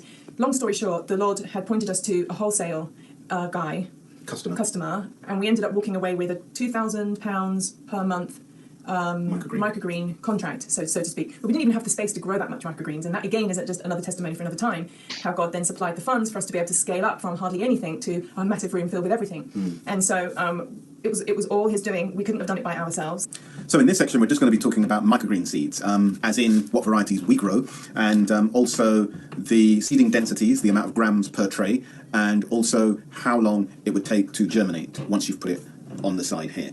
So we actually grow quite a lot of microgreens, so I'm just going to go from top to bottom. And like I said before, this has been sort of trial and error, depending on, as I said, the warmth of your room, size of the room, ventilation, all these things, humidity, all these things do make a difference. But anyway, rocket, and yes, I did say rocket, 8 grams per tray, and that will take about 2 to 3 days to germinate. It's arugula. For some people. Arugula, there's no such thing. It's actually rocket. Anyway, 8 grams, and it'll take about 2 to 3 days germination. Broccoli rabe, there's a difference between broccoli and broccoli rabe. But anyway, broccoli rabe is about 10 grams. Some ones you may want to pull back to 9 grams, but about 10 grams, and that's 2 to 3 days germination. Basil is 5 grams. It's very, very fine. You hardly put any seeds on the tray at all. 5 grams, and really you're looking at the best part of a week. It does take quite a long time to germinate. Coriander is 30 grams. You put cilantro. Coriander. There's no such thing as cilantro. But anyway, it's actually in the UK and the rest of the world. No. It's called coriander. C-O, riander. 30 grams. So again, that's quite a lot. And coriander, again, takes a good week, sometimes 10 days. It's quite slow. Sunflower seeds, 75 grams per tray. Again, quite a lot. Spread all over, spread evenly, 75 grams. And again, will germinate probably in about a week, 5 to 7 days. Pea shoots, 150 grams. It's quite a lot. Again, that's 150 grams, and then you would need to soak the peas. As a matter of fact, yeah, I'll tell you the different little variants as well, because with the peas you do pre-soak them. Some people don't. There's a whole big discussion, should you or should you not. Anyway, we found in our trials that when we soak them, you get bigger yields. So we soak them. So 150 grams of dried seed, soak them, then put them overnight, soak, then put them over the tray. Again, that will take a good 3 or 4 days to germinate. Red cabbage, 10 grams per tray, 2 to 3 days germination. Rambo radish and China rose radish, we did the China rose there. Again, both of them about 30 to 35 grams. I think I put about 33 grams, but about 30 to 35 grams. And again, 2 to 3 days for germination. What else we got? Curly cress, 10 grams, takes about 2 days. It's very, very quick. Curly cress is very, very quick. Red mustard frills, 6 grams, not a lot. But again, takes about 3 to 5 days to germinate. Okay, the next one is nasturtium. That takes 50 grams of seed, and that's dry seed, which you then soak, just like the peas. And actually, I forgot to say, sunflower seed as well. We said 75 grams for sunflower seed. You soak it before you seed it. So nasturtium, 50 grams of dried seed, soak it overnight. I just soak it for a couple of hours, drain it, and then apply that. Purple shiso is 5 grams, again, hardly any seed. But purple shiso, the thing with that is that you actually, you put your first layer of soil on your tray, then you put your seeds, and then you put another layer of thin soil on top. Just a very, very thin layer on top. That's for purple shiso. Actually, it's not for purple shiso. I just got confused because I've got 2 the same round. It's not purple shiso. It's actually lemon balm. Lemon balm is 5 grams. Let me do lemon balm first. Okay, lemon balm takes 5 grams of seed, so that's not a lot of seed. Put that on the soil, and then you take a small amount of soil and sprinkle that over the top. And for germination, you don't stack lemon balm. You actually put it straight under the lights. So they go straight out under the lights. They actually grow sort of like real plants. That's lemon balm. And then red vein sorrel, 10 grams of seed, and you put, again, a small amount of soil on top of the seed that you've spread out, and then you can put that straight out under the lights as well. So those are the 2 that go straight out under the lights. Why? I don't know, but that's how people grow them. Kohlrabi, 12 grams, and it takes about, actually, kohlrabi takes about 2 to 3 days to germinate. Red Russian kale, 12 grams of seed, again, 2 to 3 days to germinate. Broccoli calabrese, 12 grams, and rape as well, that's 12 grams, because we normally kind of do those together, and they'll take about 2 to 3 days to germinate. They're very quick. Then you can sometimes buy like a broccoli mix. I think not Johnny Seeds, I know there's a company that's actually in America, I just can't remember the name of it. True Leaf Market or something like that. But you can buy a broccoli mix. It's the same thing. We can get it in the UK. But again, it's 12 grams and about 2 to 3 days germination. Now, the only other things to mention is purple basil, lemon basil, cinnamon basil, and Thai basil. They're all the same. 5 grams of soil, 5 grams of seed. And again, it takes 3 to 5 days for that really to germinate. And what I do with the basil is what I do with the other dome varieties is we dome our basil like this. And how we know they're ready is because they'll be 1 inch long or about 1.5 inches long. You know, you'll sort of weigh it up how long you want them to be. But we normally have them about 1.5 inches. And we actually grow them. We don't grow them in these 2-inch deep trays. We grow them in the 1-inch deep trays because they don't need a lot of soil, basil. But basil takes forever to grow. Right? If you've grown it, you'll know. That's seeds. Okay, in this section, we're just going to speak very briefly on growing material for the microgreens. It's a bit of a, I was going to say controversial, it's not controversial, it's just that lots of people have got different ideas on what they use. We actually grow in soil, so we grow in a peat, I was going to say peat based, it's not even peat based, it is peat, it's just peat. It's a multi-compost, but it's actually just peat, as it says on there, 100% Svegan moss peat. And actually in Scotland we do have a lot of moss anyway. No recycled materials, you know. And the benefits for us is that, as far as we're concerned, as far as we know, and I think this is where the contention comes, with the research that we've done anyway, microgreens, they don't actually need nutrients in the soil because they're not growing to a plant, they're just growing past the cotyledon. They're actually not even going to the cotyledon, which are the two true leaves. By the time they hit there, you would have already harvested them. So they're just growing as shoots. That's why they're micro-shoots, microgreens. So they don't need any extra nutrients in the soil. Now, I know that doesn't mean that there are people, because I've seen there are people that grow microgreens in proper compost with all these different NPKs and blah, blah, blah, and that's fine. But, you know, if your microgreen is in the ground, or, sorry, growing for like 5 days, once you've germinated it, it's not really there that long. Anyway, we grow in peat. And, but a lot of people actually grow in various materials, these are some samples that we had, sort of these grow felt materials that you can get. So, for example, you know, instead of the soil or the compost, they'll actually put down a strip of this, you know. It's not reusable. Once you've used it, that's it. It's finished. But, you know, these are materials which you can use. Again, these are neutral. They don't have any nutrients in them. So, for example, the white one is actually 80% viscous and 20% polyester. And then the other wool one is, what is that? Yeah, just wool. Just wool. I mean, that's good material, to be fair. And then the purple one is a mix of all sorts. Acrylic, cotton, wool, viscous, polyester. So it's a good blend. But these are all meant to be good. In our trials, we didn't do this. And the reason why we didn't go with this is we found that with the chefs that we were supplying, they were already getting microgreens. And they were saying that the microgreens that they were getting, and it comes from one particular supplier, they were finding that the product didn't last long, number one. And also they found that the product didn't have a strong flavour and strong taste. And we know, because we did a bit of research, and we found that that particular supplier, they grow on these sort of mediums. They don't grow in soil. And we were finding with ours, we don't know why, but the taste, like for example, when we grow basil, you know, you could smell basil at the other side of the room. It's really that strong. And we were finding as well that the taste is really good. And 2, they were lasting more than a week. whereas most microgreens were just lasting a couple of days, but ours was lasting, you know, up to 2 weeks in the fridge. And we just put that down to the growing medium because that's the only thing that's different. Plus the Lord, obviously, because without him, you know, none of this is going to work. So so we do believe that God is blessed in that way, and so we continue to use the peat-based growing medium. So peat-based growing medium. However, you can use these other alternatives. Some people actually do more of a hydroponic kind of thing, but you know, experiment and see what works for you. This is what worked for us, and take it from there. So that's soil. Okay, so in this section, we're going to be talking about trays. So it's not a long section to talk about. Growing trays, that is. Now, I know in America and other parts, from a lot of research that we've done, people normally grow microgreens in what they call 10-20 flats, 10-20 trays, 10 inches by 20 inches. In the UK, you can get them. They are just very expensive. So we didn't go that particular route. What we did instead was got a tray that was probably about half the size. So I'm just going to show you that now.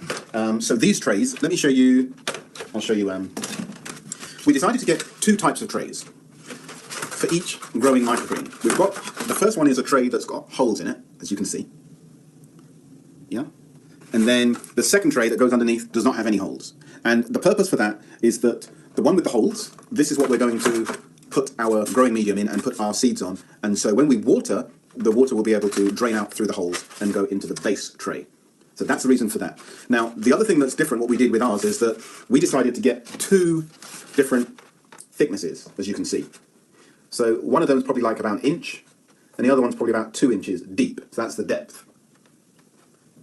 Because what we found is that some microgreens, they don't mind having quite a shallow soil. For example, you know, red cabbage, broccoli. To be honest, even the radishes, they don't mind. Basil, it is basil. Yeah, even basil, they don't mind the 1 inch trays. But then if we're doing peas, if we're doing sunflower shoots, if we're doing nasturtiums, I don't know, maybe because they take a little bit longer in the soil, they seem to work better in a deeper depth. But again, it's up to you to, you know, to do your experiments and see which one will work for you. You know, so just recently I started doing our radish varieties, China Rose and Rambo. I started doing them in a 1 inch depth, and they seem to be fine. So you're just going to have to experiment. So once more, we've got the depth. Now let me just give you very quickly the dimensions, just in case somebody says, oh, what's the dimensions, Robert? So you're talking about nearly 10 inches, as you can see here, 10 inches by, what are we looking, 15? But again, remember, that's the lip. But then that's the same how you would measure it, 10-20 flat. So we're just going all the way across. So 15 and then 10. So that's our growing, those are our growing trays. 2 different depths, 1 inch or 2 inch. And then the other thing is we use 2 trays, one with a hole so that water can drain out, and the other one so that water can drain into it. That's the trays. So today, this is what you've all been waiting for, the actual practical side, which is sowing the seeds for the microgreens. So today, as I think I mentioned before, we're actually going to be seeding some China Rose radish microgreen seeds, and we're going to be doing about 35 grams of China Rose radish. So I'm just doing 4 trays for today, so I'm just going to quickly, and I think I mentioned this before, actually, did that wrong.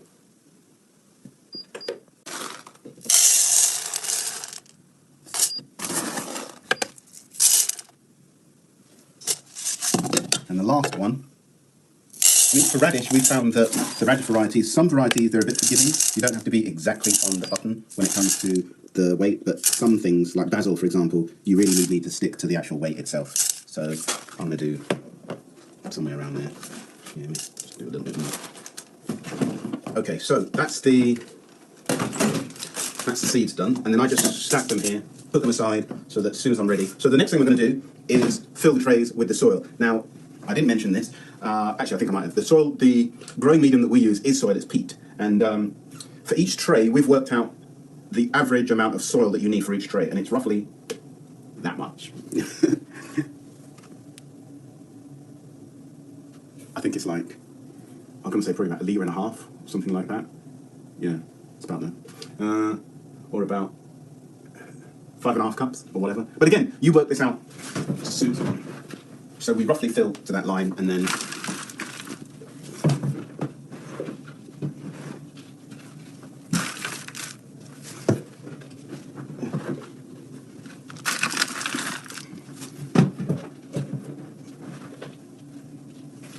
I mean, before we measured this, we used to have to do this by guesswork, And obviously it took a little bit longer, and then we were also wasting a lot of soil. Doing it this way, you know exactly that each tray has got the right amount. And then I just even these out. Some people use different methods, either using their hands. I just get the big lumps out, and then just shape them a bit, just so that it gets more even. That's about it. But it still looks lumpy, so this is where this device comes in. And you've seen this before. And basically, I made this. It's just out of some odd ends of wood. And the idea was I could use it to press down in the trays. I'm not pressing too hard, but as you can see, enough just to flatten them so that when we put in the seeds, it's got a flat surface, you see? So now that's a nice, even, flat surface.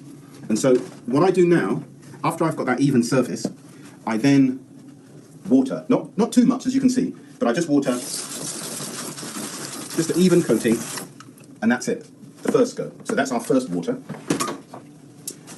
then we've got the seeds in. And again, there's no real technique to this, you know. They say as much as possible, just to, you know, get it as even as possible. Whatever technique works to do that.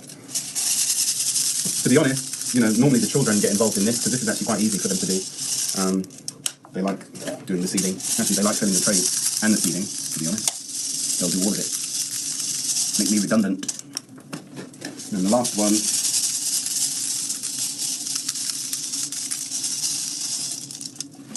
So that's it, nice even spread. Now with radish, you don't need to put another layer of soil. As I was explaining, some of the other seeds you do, but these you don't. So now all we need to do is another quick spritz of water, not too much. And that's it. As you can see, this is why we have the flood tray, because before, when we used to do this, when we first started, that would be the floor getting soaking wet. So if you have a flood tray, but if you don't, you can just use smaller trays. That's how we used to do it. We didn't have any of this. So these are watered, these are ready, and the next stage is for these to get ready for germination. So stacking, putting on the shelves, and then ready for germination. Okay, so now that these are all watered, I'm going to stack them so that then they're ready for germination, and they'll be put on the shelves on the side. So again, we're just putting them straight on top of each other. And now these are ready to go onto the germinating shelves. So now these microgreen seeds are ready for stacking and germinating. So it's just a simple case of taking them over to the rack here. Sometimes I have them even higher, it really depends, only because the room is warmer at the top. But we place them here. And then what I do is, the top one needs to be covered. So this is where this particular device comes in handy again. I use it with an empty blank tray, just put it inside, and then literally just stack that on top. So that gives a little bit of weight, keeps out the light, and makes sure that the seeds get all the right pressure that's needed. So for China Rose, they will take about 2 to 3 days to germinate. Again, it depends on the warmth, as we mentioned before, the temperature that's in your place. As I said, in here, temperature's gone down, it's 23.7, so that may be more 2 to 3 days. But if I can get the temperature up in here, extra lights, then it might be even sooner. They do germinate quite quick. And once they're germinated, then we will remove these and put them under light. But for now, they'll stay here, should I say, and they're nice and cozy, and they'll get ready to germinate. Okay, so it's been a couple of days since we've put the microgreens and their trays on the actual germinating area, which was dark. Sometimes I have the lights on, it doesn't matter, as long as the trays, all of the seed trays are actually covered, that's the main thing. So as you can see at the moment, all of the trays have germinated. This is China Rose, so it's all germinated nicely. To be fair, I could have actually taken these out maybe yesterday. They would have been ready. Now what I also did was, I weighted down the top tray with, I'll show you, if I take this off. The top tray was weighted with an empty tray that had a piece of wood weight. And the idea of this is obviously just so that it presses down on the other trays and just keeps everything intact so that there's not really much air or, any light getting in there. So that's what we use. Some people use, instead of this, which I made, because I use it actually to press the trays, which I showed you already in the video, some people just put soil in here, or some people put sand, some people put cement. But anything that's quite heavy that can weight down the actual microgreen trays as they're germinating, that will be really good. As I said, the main thing is to keep everything dark. So now we've got the trays germinated, I'm going to move them to over here. And as you can see, as I mentioned before, all of these trays, I mean, I could have actually put a little bit more seed on the last tray, but all of these are germinated. As I said, I could have taken them taken the lids off, maybe yesterday, but that's fine. It's not a problem at all. And then from here, we leave them under the lights. As I mentioned before, I'm going to talk about the actual lights that we have and the brightness, the Kelvin, all of that. I'm going to speak about that later anyway. But we leave them under the lights. And the only other thing that we have to do now is water them. Sometimes I actually change them round after a day or two. I just switch them round because obviously they are going to be growing towards the light ever so slightly. So every now and again, I just come in and just switch them around so that they're growing more even. But other than that, keeping them under the lights and then obviously watering, that's the only thing that we need to do here, just to keep an eye on things. With China rose radish, it's not so bad because you don't have any fungal problems or anything like that, so you don't have to spray any mold spray or anti-fungal spray. You just need to water them and they'll be fine. But other varieties, which we will talk about in the video, you would have to, like sunflower shoots, for example, you do have to use an antifungal spray just when you've uncovered them. But I'll show all of that, talk about that later on. So that's the uncovering, and now they're ready to continue growing. Okay, so in this section, we're going to be talking about lights, extractor fans, and also room temperature for the microgreens. So as you probably know, one of the main features for growing microgreens is having lights. Now, these lights, some people say they're grow lights as a term. They are grow lights. However, grow lights are actually used in, I think, hydroponics and other forms of growing where you can actually grow like a lettuce indoors using lights, and they have different color ratios, color schemes. These lights are not grow lights in that respect. If you tried to grow a vegetable under these lights, it wouldn't grow at all.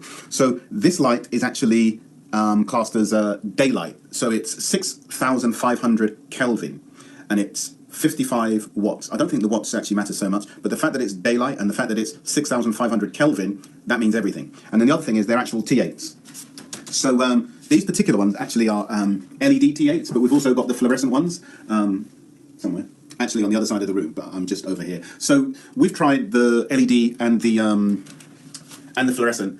The fluorescent does give off more heat to your room, whereas the LEDs, you get the same light, but it's not as warm in here. So, we'll talk about temperature in a little bit. So, I don't know, pros and cons. Some people say LED, but I think the whole world is going LED anyway, and there probably won't be the T8 or T5, sorry, T8 or T5, fluorescent tubes around much longer. But anyway, 6,500 Kelvin and 55 watt. We leave our lights on 24 hours a day, 7 days a week when we're growing commercially. So some people don't. Some people only have them on for like about 12 hours and then have them off at night.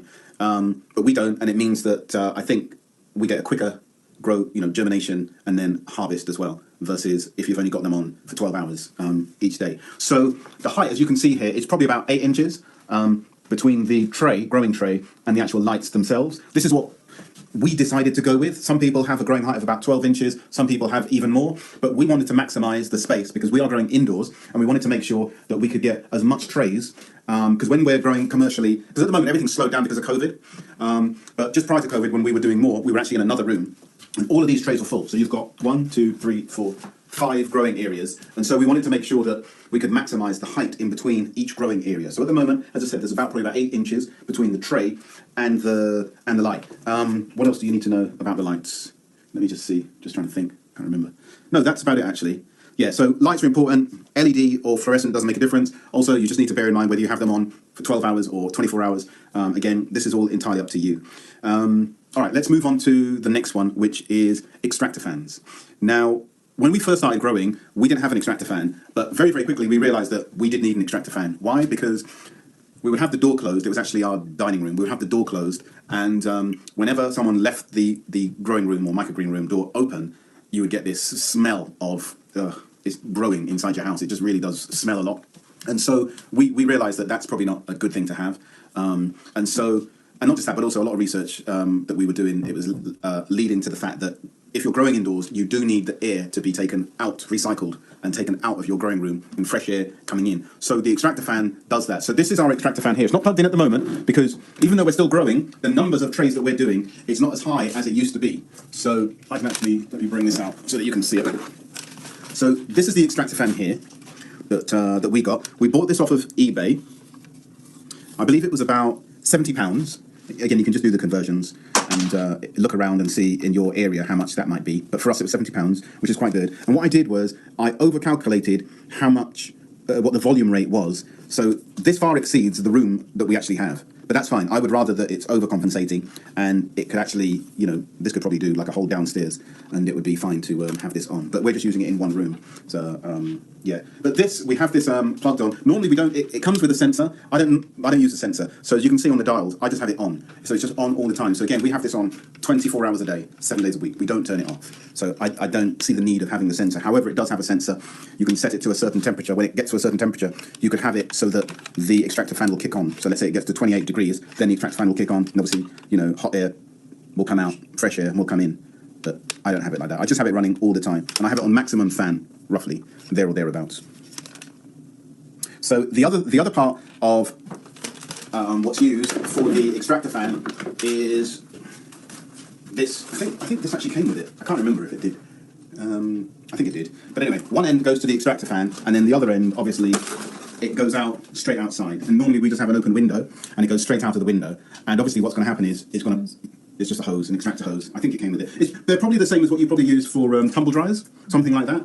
But this one is a plastic with a steel inside, steel sort of string. But you could just get a complete metal one. I think that's what they have in America and places like that. Yeah, and that just makes sure that all of your stale air is being taken out, and then everything is being recycled all the time. Now, extractor fan, you saw there was a setting there for the temperature. The temperature for your growing room for the microgreens, as far as we've found out in our research, should be somewhere around 25, 24 degrees. That's Celsius. I don't know what that is in Fahrenheit, but that's Celsius. So, and the humidity of your room should be, I mean, this is really low. It's only 23%. It should be about 40%, you know? These are rough averages, because the types of things that we're growing, you know, radish, you know, they don't really need sort of too hot. Some seeds actually do need the temperature a little bit more. But if you're around, we found anyway, just with our little trials and tests, and this is the thing, when you're growing microgreens, they're very forgiving. So, you know, if you don't have 24 degrees, you have 28, it's fine. The microgreens aren't going to collapse, but you just trial and error to find where your optimal growing temperature is. For us, with the humidity that we have, which is, as I said, about 40% is kind of good. 24 degrees is really good. Now, when our humidity goes up, let's say it goes 60, 70%, which we've had before. We've had it really, really high when we didn't have this, which I'm about to show you. So when it goes really, really high, actually, no, not when it goes high. Ever since it started going high, what we use is a dehumidifier. Nothing new, you've probably seen them before. So, you know, the idea is we have this on, and we actually have it on so that, again, we just leave this equipment, we just leave these on 24 hours a day. We don't turn them on or off. And what we do is, it's not connected at the moment, but we normally have this pipe. It comes out the back of the dehumidifier, and we have it going automatically into sort of like a bucket. It's a bit bigger than that. I don't have it here, it's in the other room. And so what it means is that we can, once a week, it's collected enough water that it's right at the top, and then we need to take that out and throw that away, and then go again. So the dehumidifier is just constantly taking water out of the air. It's amazing how much water actually comes here, but when you think about it, it would be, because not only are the microgreens, they're living organisms, they're living plants, so not only are they growing, but at the same time, as you'll see in one of the other videos, we're constantly watering them as well. So there is a lot of water that's accumulating in the room, and if you don't get that out, then that can lead to fungal growth and mold and things like that on your microgreens, which you do not want. And then, you know, you have to spray them, which is not a problem, but to ease all of that, the easiest thing is to have the dehumidifier. So, dehumidifier, we have running 24 hours a day. We don't turn it off. And we have a pipe which lets the water out into a bigger plastic tub, and we get rid of the water once a week. So that's a dehumidifier. The room temperature is about 24 degrees centigrade, and the humidity we need to keep at about 40. But again, depending on where you are, you may be able to get away with a lot higher or a lot lower, all depends. And then the other thing is we have the extractor fan, and we have that running 24 hours a day, as I said before, straight out to the window or something like that, and we have fresh air coming in. The last thing is the lights, and the lights that we use, they are the T8s. You can get T5s, T8s, just the length, the size of the tube, and we've used both. We have both the fluorescent and the LED, and these are 6,500 Kelvin, and it's 55 watt. They're not officially grow lights, but obviously they grow the microgreens, but they don't need to be grow lights in that sense, because the microgreens, they're just reaching up for light. And then, you know, we're going to be harvesting them before the cotyledon stage, so we don't need the microgreen to turn into a vegetable or anything like that. We just need it to grow up a little bit more. So that's the lights. So I'm hoping that that information you found useful and interesting, and I will see you in the next section.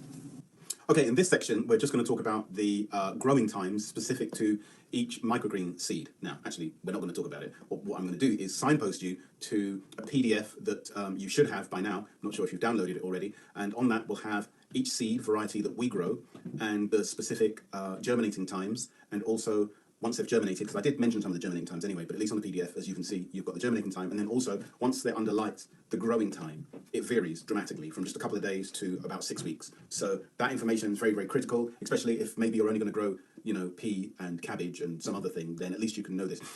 Let me just also add in there, as much as it is a reflection of what we do and what we've found, definitely just trial and error. You know, as you grow, then you see, as I mentioned before, your environment might be slightly warmer, might be slightly cooler, might be less humidity, more, and so these things are going to change. So this PDF is just to give you a rough guide to the growing times for microgreens. Okay, so in this section, we're talking about watering your microgreens. Now, if you remember, when we actually seeded them, we did put twice a small amount of water, just a little shower of water, but that's all dried out now since germination and since we've actually put them under the lights. They dry out quite quickly. So, you know, what I do is just take a look.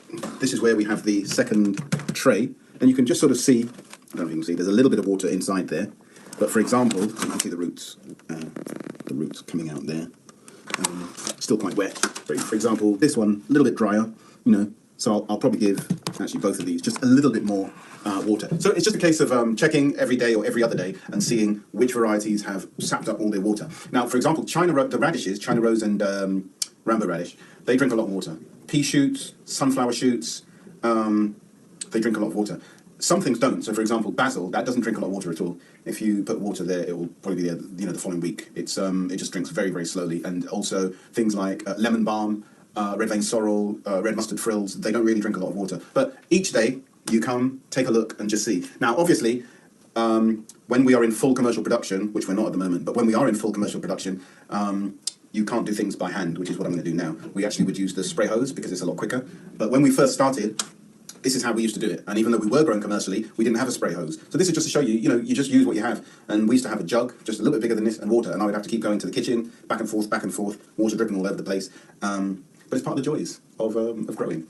So anyway, I've looked at these, and I've seen that probably I can give a little bit more water on here. So I'm just going to, this is called bottom watering, by the way. So lift up, a little bit of water, and then we just put it straight back down. And I'll do the same over here. A little bit of water, not too much, you know, because obviously if you put too much, when you close it, it's going to just spill down to the next row, which we've had that before, and you learn by experience that you don't really want that to happen. You want the other things to be as dry as possible on top. Having said that, some people don't bottom water. Some people actually water from the top. If you've got a hose, you can just water on the top. And they'll all sort of, the microgreens will come down to the ground. They will sort of fall over, but they will come back again. And the reason for that is that, you know, they do look like they're sort of dead, but they do just come back. So I'm not sure why people actually top water. We did for a while, and it was just a lot of mess. Water all over the place, water on the floor, water all over the place. But we didn't mind. But as we were learning, we were like, okay, we'll continue to see if we can find a better way. And that better way was using the trays at the bottom, putting the water inside that tray, and then when you close that, no water spilling either way. So that's bottom watering, which, as I said, really, you know, every other day, something like that. But just keep an eye on the different varieties of microgreens. And as you can see that they need watering, if they're slightly trying to fall over, then just top up water again. So that's watering microgreens. Okay, so in this part of the microgreen growing, this is the exciting part. This is harvesting time. Yeah. So very simple. We have a tray here that we want to harvest. It's all ready. To be fair, I could have let this grow another day or two, you know, but it's still harvestable quality, so it's not going to be a problem, but that's just me. I like them to grow a little bit more fuller. So for our customers, we grow these to put in a container that will hold 30 grams. That's this here, 30 grams, this container. I think this container can take up to about 50, but we put 30 grams of microgreens inside here. Just a clamshell, very simple, and then we have a nice label, which I'll show you shortly. Okay, we do have another container that is for 100 grams. For peas, things like that. Actually, we do pea shoots we put in there. And we also, in the big containers, we put nasturtiums as well. And mustard frills, red mustard frills. But anyway, so we're going to zero that. He says. Yeah, okay. And then we're just going to scissors. And I'm doing this the old-fashioned way. Now, when we're doing, you know, lots of trays, then I actually use a handheld device. I should have just had it here. But this is just easy if you're just doing 3 or 4 trays. It's not going to be a problem.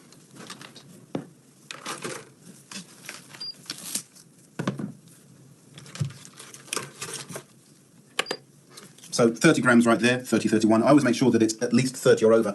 Now, Some microgreen growers, when they cut, they put it into another basin and then they actually dry the microgreens with a fan. We used to do that. But what we were finding was that the quality would go. And I think it was just actually by a mistake. All of a sudden we realized, oh, the quality was a lot better if we didn't do the whole fanning and all that sort of stuff. So we just make sure that they're put in a uniformed way so that we have the stems facing one way and the heads facing the next way. I don't know if you can see that.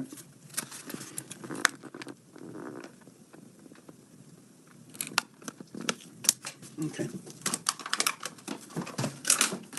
I'll just do a couple more again so that you can see, just grabbing quite a bit all the way down to the bottom if there's anything that doesn't look too sightly.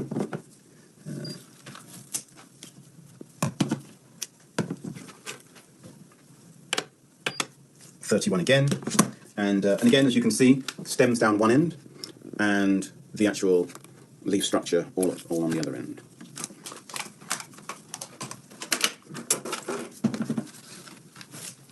This will be the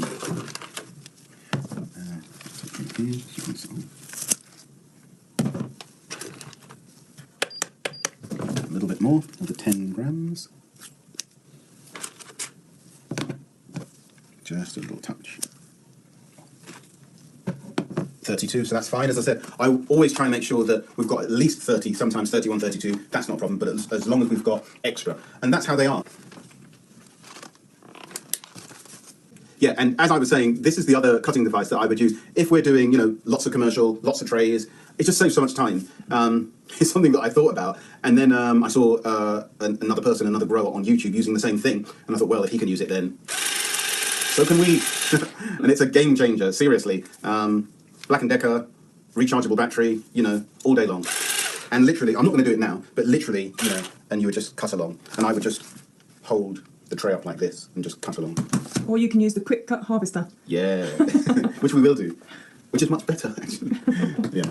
Okay, so again, just moving on quickly. So the last thing that we do after we've harvested is just put on our labels.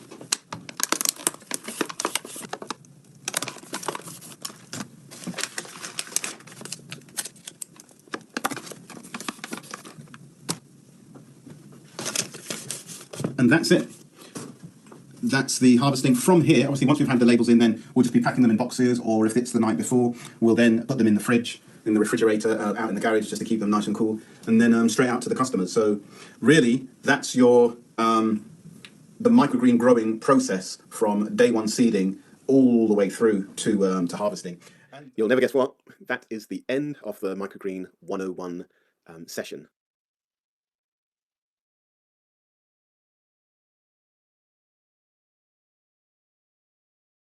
Thank you very much, everyone. I hope you enjoyed that. Tell me, how did you find that? Robert and Michelle will be coming in a minute. They're about logging in to answer your questions. I hope you have questions for them. What do you think about that? Very tempted. Listen, it's a good business. The hotels and the restaurants, they're going to walk that up. Now that hospitals are getting more health conscious, these are things that they will want in their salads. And people like you who are doing this course needs to pitch to the hospitals. Do up your portfolio, pitch to them, tell them what is healthy stuff for their patients, what they should be feeding them, and get the contract for your microgreens. Get the contract. Go in there, penetrate these places one way or the other. There's so many different ways and ideas of, how different ways we can go into food business. And you just look what has the need, where has the need. And some people, you may spot a need, but you may realize the person is not educated on it. So if someone is not educated, they're not going to see their need for it. Now, you educate them, right? So for example, I go around and I do health presentation. So when I talk to people about, the health, what's causing the cause behind some of their diseases and how food can transform it, then of course I have my cooking course. I then introduce them to signing up to my cooking course. So you have to educate others sometimes when they don't know the benefit of stuff. These days, I don't have to do much education. The medical missionary courses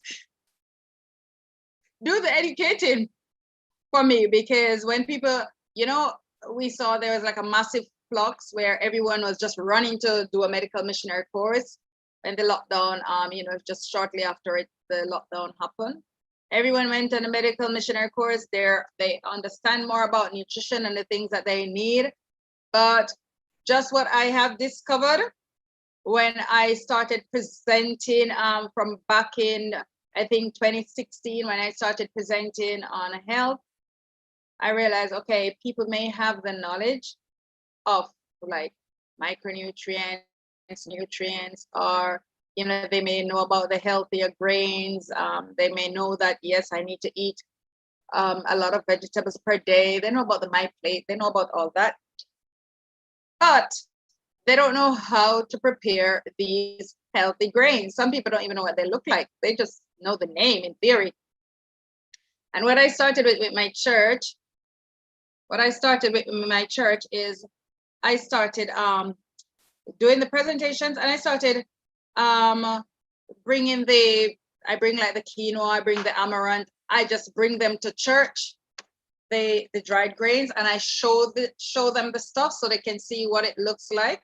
And then as soon as they see that, then the next thing I do, I prepared dishes, I prepared items from it, and I took the items to church and let them, so when I do the presentation, they're seeing the recipes on the board, right? And the pictures and everything looking all beautiful. And then I have the sample right there. So they started sampling.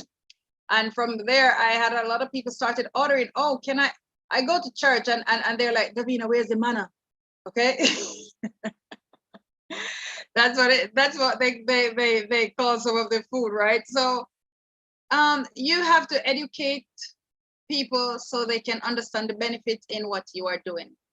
And then once you've trained them, then you know that they will want your product, and they will naturally come to you if you are the one that educate them, because they will see you as a key person of influence in that area. Now our guest presenters are in, Roberta and Michelle, and I must let you know that I have dragged them out of bed. They are tired and they are busy, and that is one thing you've got to know about being an entrepreneur. You will get tired. But there is so much joy in working for yourself or for the Lord that the little tiredness, you know, it's okay. And the thing is, when you're ready to pull the plug, you can pull the plug. If somebody writes your rota, you can't do that. Otherwise, you have a no job the next day. So, Roberta and Michelle, let me pin you. I think somebody has just pinned you to the screen. So there you go. Welcome. And thank you very much, the artisan growers. We've just finished this video. So hello, everybody. Questions, everyone, for Michael and Robert. For Michelle and Robert. It's late. I think it's late for me too, yeah. So I assume you've just finished listening. Yes, we've just finished the video. Yeah. And does anybody have any questions? Were these the microgreen? Yep. Yes, the microgreens. So we saw from seeding to delivery. Okay, excellent. Yeah. From seeding to the box to harvesting. Yeah, from seeding to harvesting. Part 1 and part 2 in one video. Yeah, we saw that. Okay, so my question. Have any? Oh, go ahead. Okay, Mary, is that you? Yes. Okay, go ahead with your question, please. My question. I don't want to feel too. Sometimes I feel like some of my question is silly. No, man, don't worry yourself. This is the place for it. Like if you do like the red cabbage, so you do it, it just terminate, you know, you just cut it said way, you don't make it come full bloom, you said, right? Don't make it what? Sorry. Hello, say again. Don't make it full bloom. You say you just do it just like, you know, the set size. Yeah, that's right. So for most of the microgreens, for example, like the cabbage, as you were just saying, it's probably about 7 to 10 days that you're going to be growing it.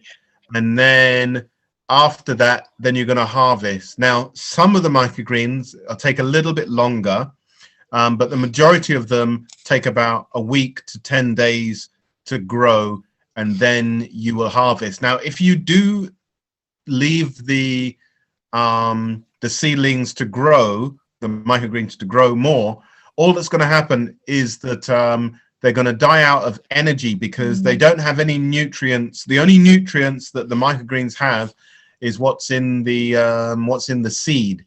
And once all of the energy has gone from the seed, then they will stop growing. So as we were saying for like red cabbage, you know, once you get maybe 14 days maximum, they will just die out naturally. Obviously, if they were red cabbage in the field, then obviously, you know, that will, you know, you can grow that for 90 days. But for microgreens, it's about 7 to 10 days on average.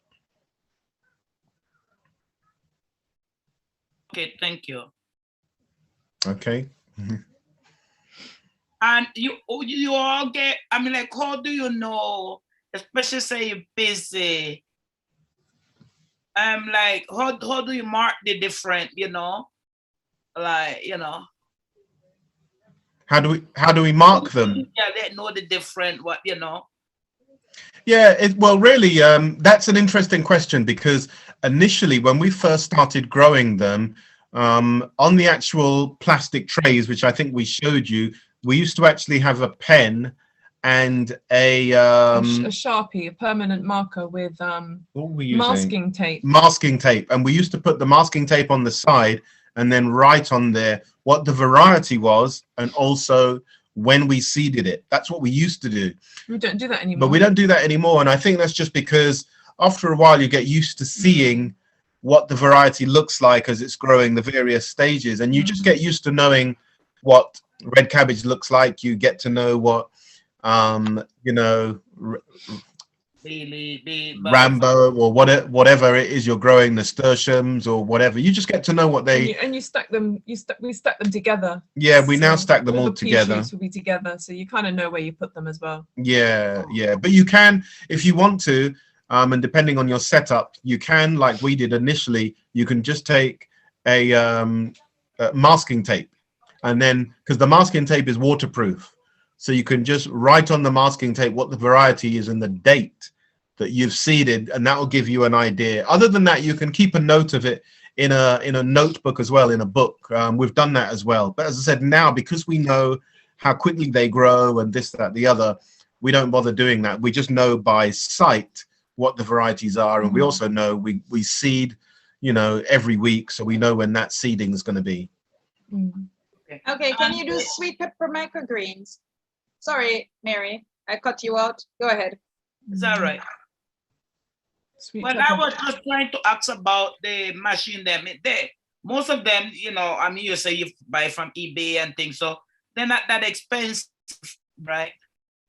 Yeah, that's correct. Nearly everything. For us, we try and, you know, get everything that we can quite frugally and inexpensive. So we look on eBay. We also look on Amazon, and recently we've been getting quite a few things on Facebook Marketplace as well.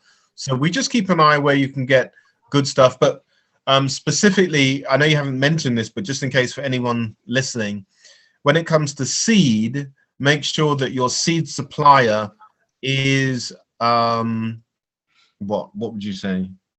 Well known, or is a good seed supplier, because credible, reputable. Yeah, because for seeds you can get rubbish seeds, so they don't germinate, and you'll just be wasting time. So sometimes cheap seeds, sometimes they're not all that good. So just make sure that you are buying from a reputable seed supplier. But at the end of the day, just, you know, just trial it and see what happens. Okay.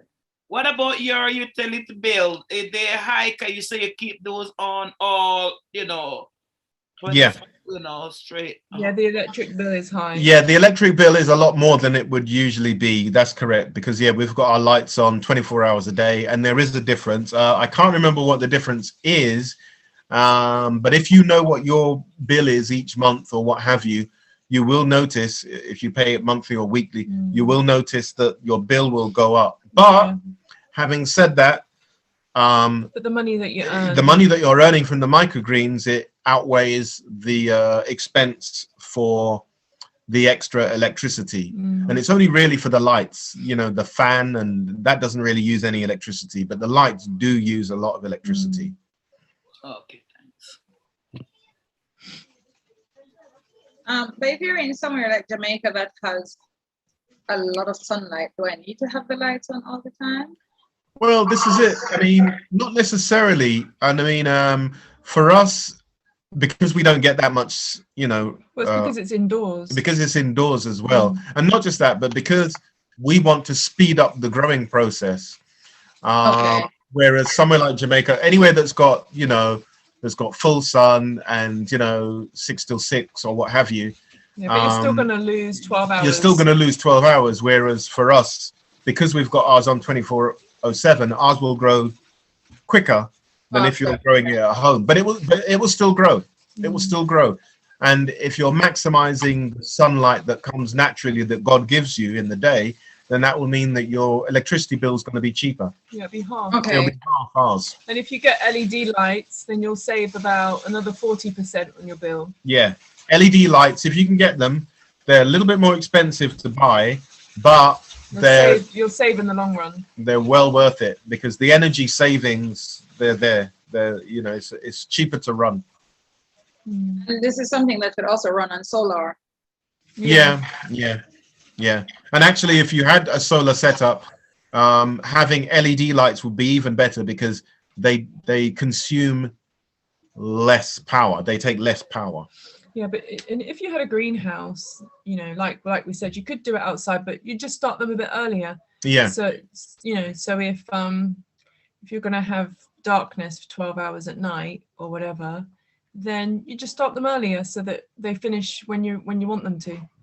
Just experiment and see. It may not be 7 to 10 days. It might be 14 days or something. But that's still good. 14 days is still good, you know, for an average growth of a product that you can grow, harvest, and sell within 2 weeks. That's very good.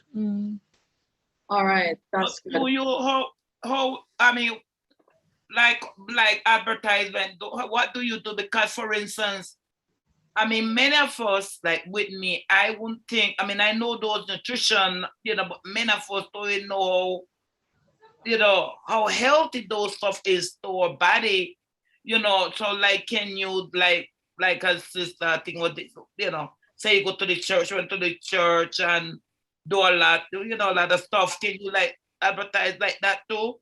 When you go to like a health expo and Yeah, well, good question. To be fair, Sister Mary, what's happened is we don't we don't do any advertising, sales or advertising. First of all, not within the church. All of our customers are just regular people, you know, that are out there. We don't have any church customers at all. So we haven't done any advertising within the church. So outside of the church, all of the customers that we have, we haven't done, other than what we've got on social media. We have an Instagram account, which we mentioned. We have a website, which we mentioned. Other than that, we haven't done any paid advertising.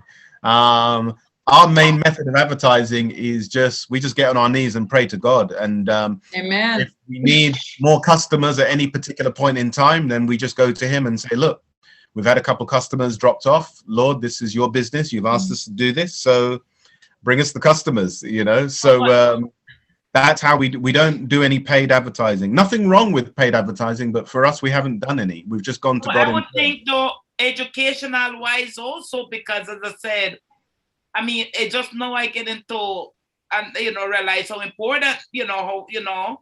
I understand. I understand. That they have been, you know. Yeah, no, I get it, but we haven't done any kind of education or anything like that.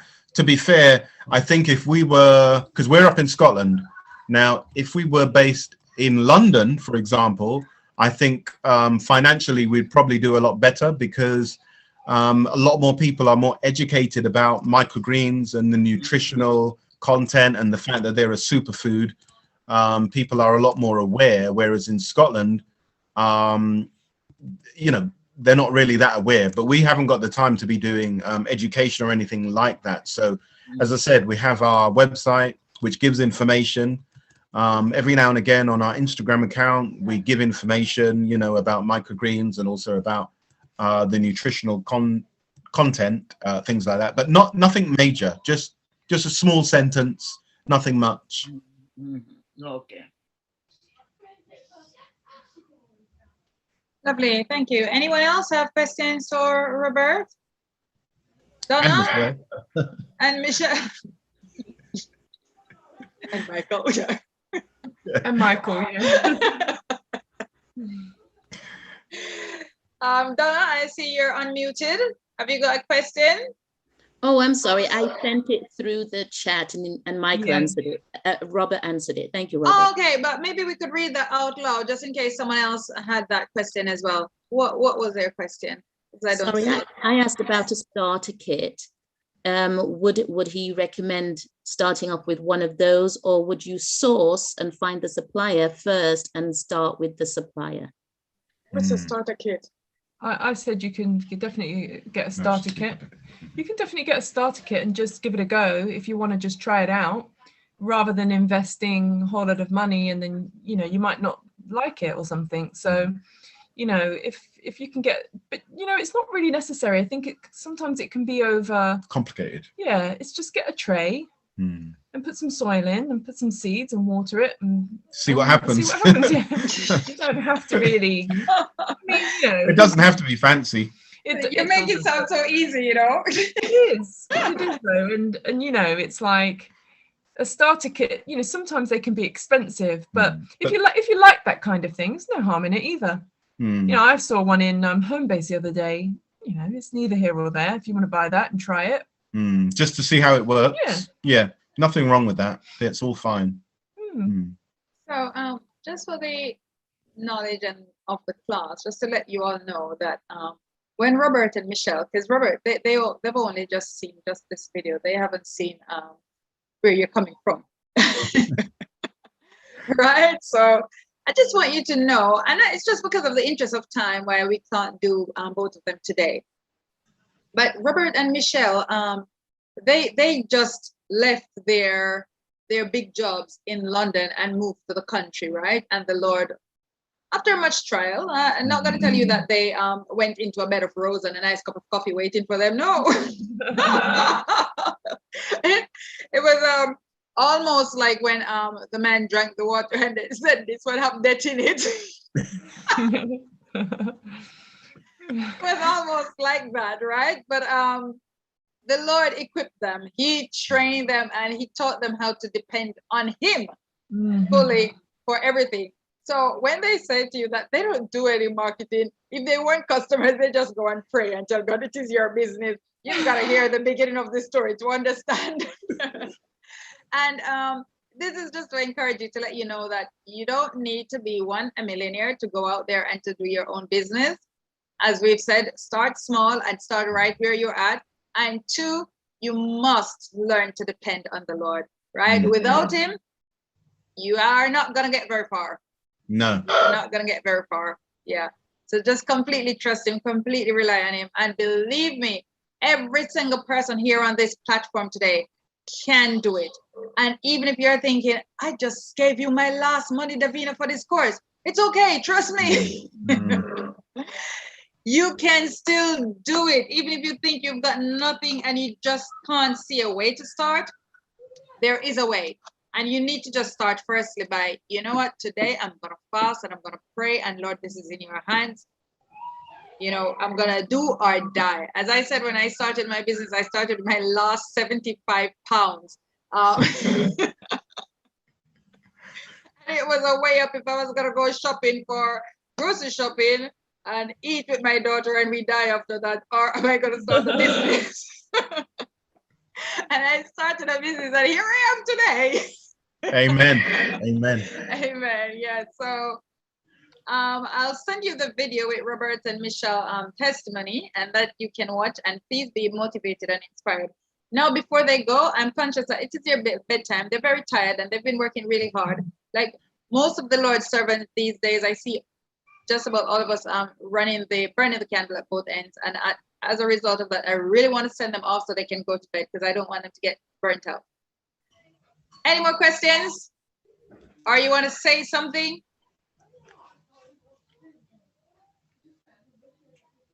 Very encouraging.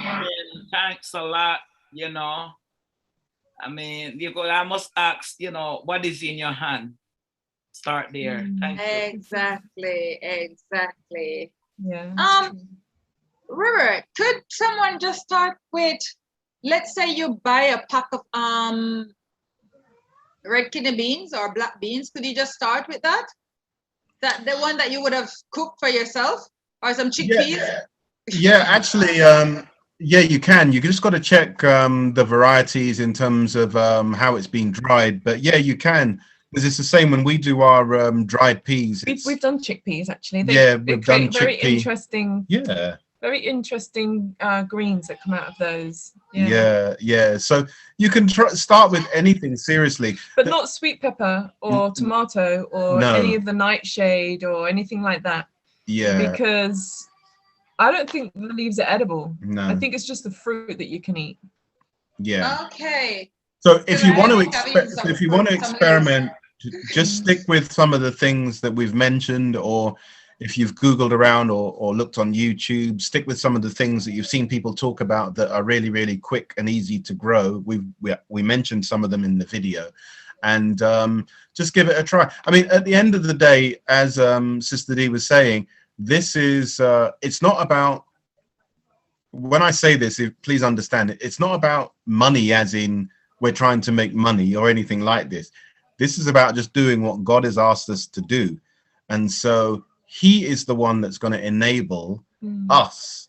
And if you've got just one pack of red beans and you want to try and do something, pray and plant them and see what God can do. At the end of the day, it's just about obedience. That's all it's about. And then God will work the rest out. So don't worry too much. And while we just on a word of encouragement, not everything that we tried worked. So we had lots of experiments, lots of failures, lots of ups and downs, but that's all part of the process as well.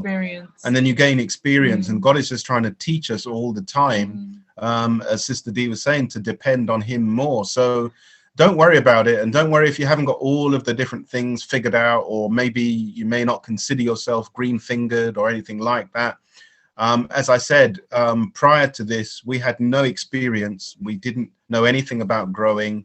I used to really hate the idea of getting dirty and being in mud and things like that. That didn't appeal to me in the slightest. So, but at the end of the day, now we're on this journey with the Lord, and we're just like, Lord, what would you have us to do? What do you want us to do? And, you look in God's word, you look in the spirit of prophecy, and you will see that what God wants for his people is for his people to be self-sufficient.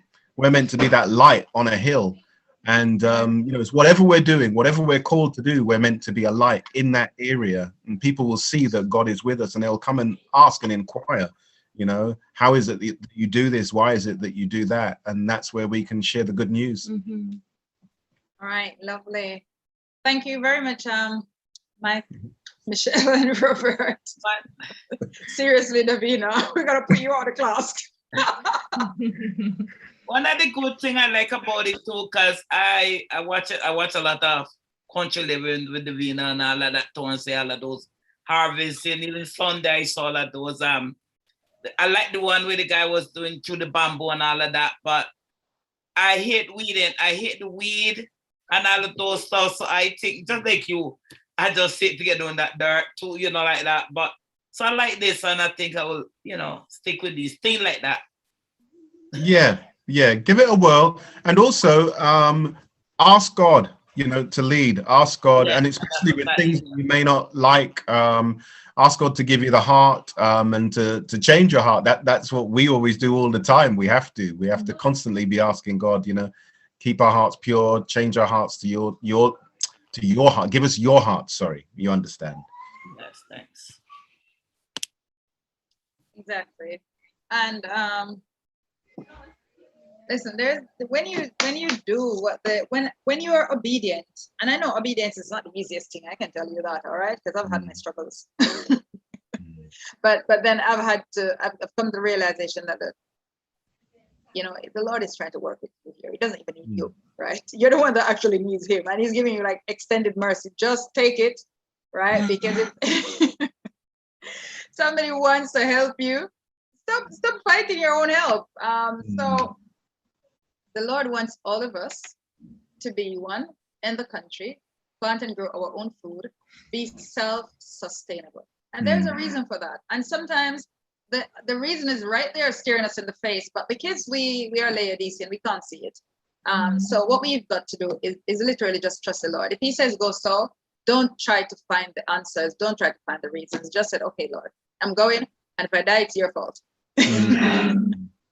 Right? But just go, because what you're going to realize, you're going to be so grateful and you're going to be so thankful afterwards. You won't stop thanking the Lord, and you're going to look back and you're going to like, wow, I never saw that coming. That's my life right now. That's me every day. I'm like, Lord, I never saw that. I just want to thank you so much. I just can't stop thanking the Lord. Sometimes I say, Lord, I don't want to share that as a testimony. You're embarrassing me. It's just too much testimonies to share. You know, but when you just follow the Lord, as he has said, without doubts, without questioning, and just do as he says, you have so much to share with the world. You don't have enough time to share everything. So now I'm trying to put everything in a book. Right?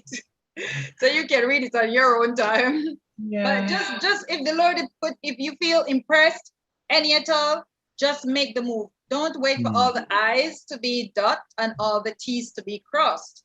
Otherwise, you never get anywhere. Never gonna get anywhere, right? Just go ahead, just start something. I always say, you know what? It doesn't have to be perfect for me to start. I just start, right? And then any mistakes I correct along the way. Yeah, that's my philosophy. So I'm always just open to feedback. You know, you can give it to me, that's fine. Even if you don't even give it in a positive way, I'm still okay with it, because I know that when I am ready to venture out on something, not even sleep stops me. I just start. It doesn't need to be perfect. I will perfect it along the way. And if you take on that attitude in your business, you will get started and you will get somewhere. But if you're gonna sit there and you're waiting for it to be perfect, oh, I can't do this because I haven't got this and that's not done and this not done. My dear, I'm telling you, God's gonna come for his world and you're still gonna be working on your plan. And every successful entrepreneur will tell you that. You need to just get started, right? Every book, everybody wants to write a book and it's still sitting on their desk.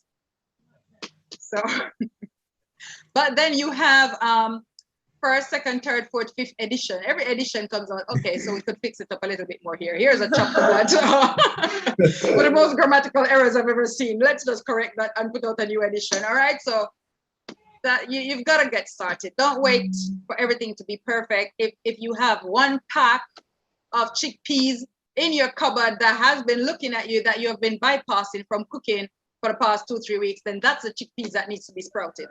All right. It's ready. And with that, Robert and Michelle, I'm going to say thank you very much. If they have any more questions, they're going to have to put it in the chat, because now I want to tell them a little bit about the exam, not to scare them, but just to get them ready. Okay, then, everybody. Well, thank you again. Again, we hope that you are blessed with continuing with the course. We know you are going to be blessed anyway. So, yeah, thank you, guys. Thank you. And you could come at the graduation. It's Sunday this week, and you can see some of the work that they have done. What time? It's 6 p.m. UK time. So I will send you the link, yes. Yeah. And as usual, Michelle and Robert, you have one person that you can sponsor for the course, for the next one, which is July 4th to August 1st. So, okay. Yeah. Okay. Okay. All right. Thank you. All right, then. Okay. Bye. Okay, thanks. All right. Exam time. Exam time. Exam time. Scary. Scary. Huh? Scary. Oh, no, don't be scary. So listen, exam comes in 2 parts. There's a theoretical section of which Loy will send the link, and you go on and you do about 10 questions. I don't know if it's 10 to 15 questions. But we will review the questions. We will review the exam the Thursday. And then from the Thursday after the revision, the link will be sent out. So you can do it anytime from the Thursday after class. You can sit the exam, right? Friday now is the practical exam. It's not scary. Wait, please repeat it again. You said you okay, let me voice note. I'm gonna voice note myself, so I don't have to because since everyone is not here.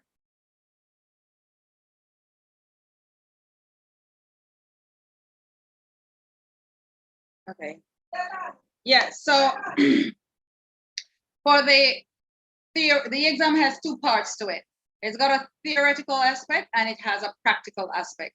Now, the theoretical aspect of the course of the exam, it's a link that you will get to. Loy will send that link out in the group. You will be able to open up that link. You will go in. It's a multiple choice exam, so it's A, B, C, or D kind of thing, or maybe you choose both answers. There's no written aspect to it. It's just a multiple choice kind of thing.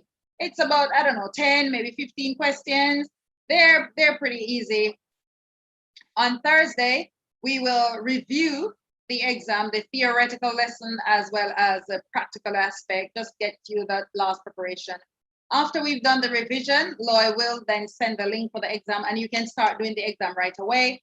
So if you see it on Thursday and you have the time to do it Thursday evening, you could do it, but you have until Friday afternoon to complete that, the theoretical aspect of the exam. Now,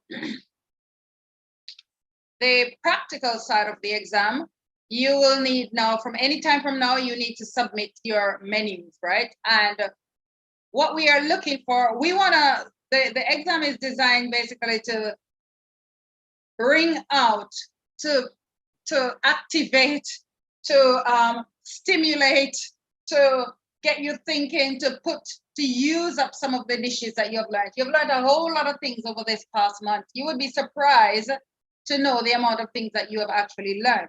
Now you need to pull them all together. I need to see those skills coming out now to show that, yes, I have learned this, I have learned that, you know, I know how to get my beans in my diet. I should get beans in my diet according to Dr. Craig's lecture. 7 days per week, you should get at least a serving or 2 of beans in your diet per day. So now, for the exam, I want to see that coming out. How are you going to get your beans in your diet? So you're going to be, basically, you're going to be preparing a full course meal for spread for your family, right? And you want to, the aim is to treat your family like a king. So when they see your spread, they should go, wow. Your husband, if you have one, should feel like a king and he should feel special. Your children, they should feel like little princesses and little princes, right? They should feel special. They should feel like, wow, right? They should feel like, oh, wow, this is like a hotel treatment. They should be wondering what's happening. It should be a special event for them, right? You yourself should be wowed by your very own cooking and presentation. So I want you to pull out the stops in terms of presentation. We're gonna send through a few videos from past exams.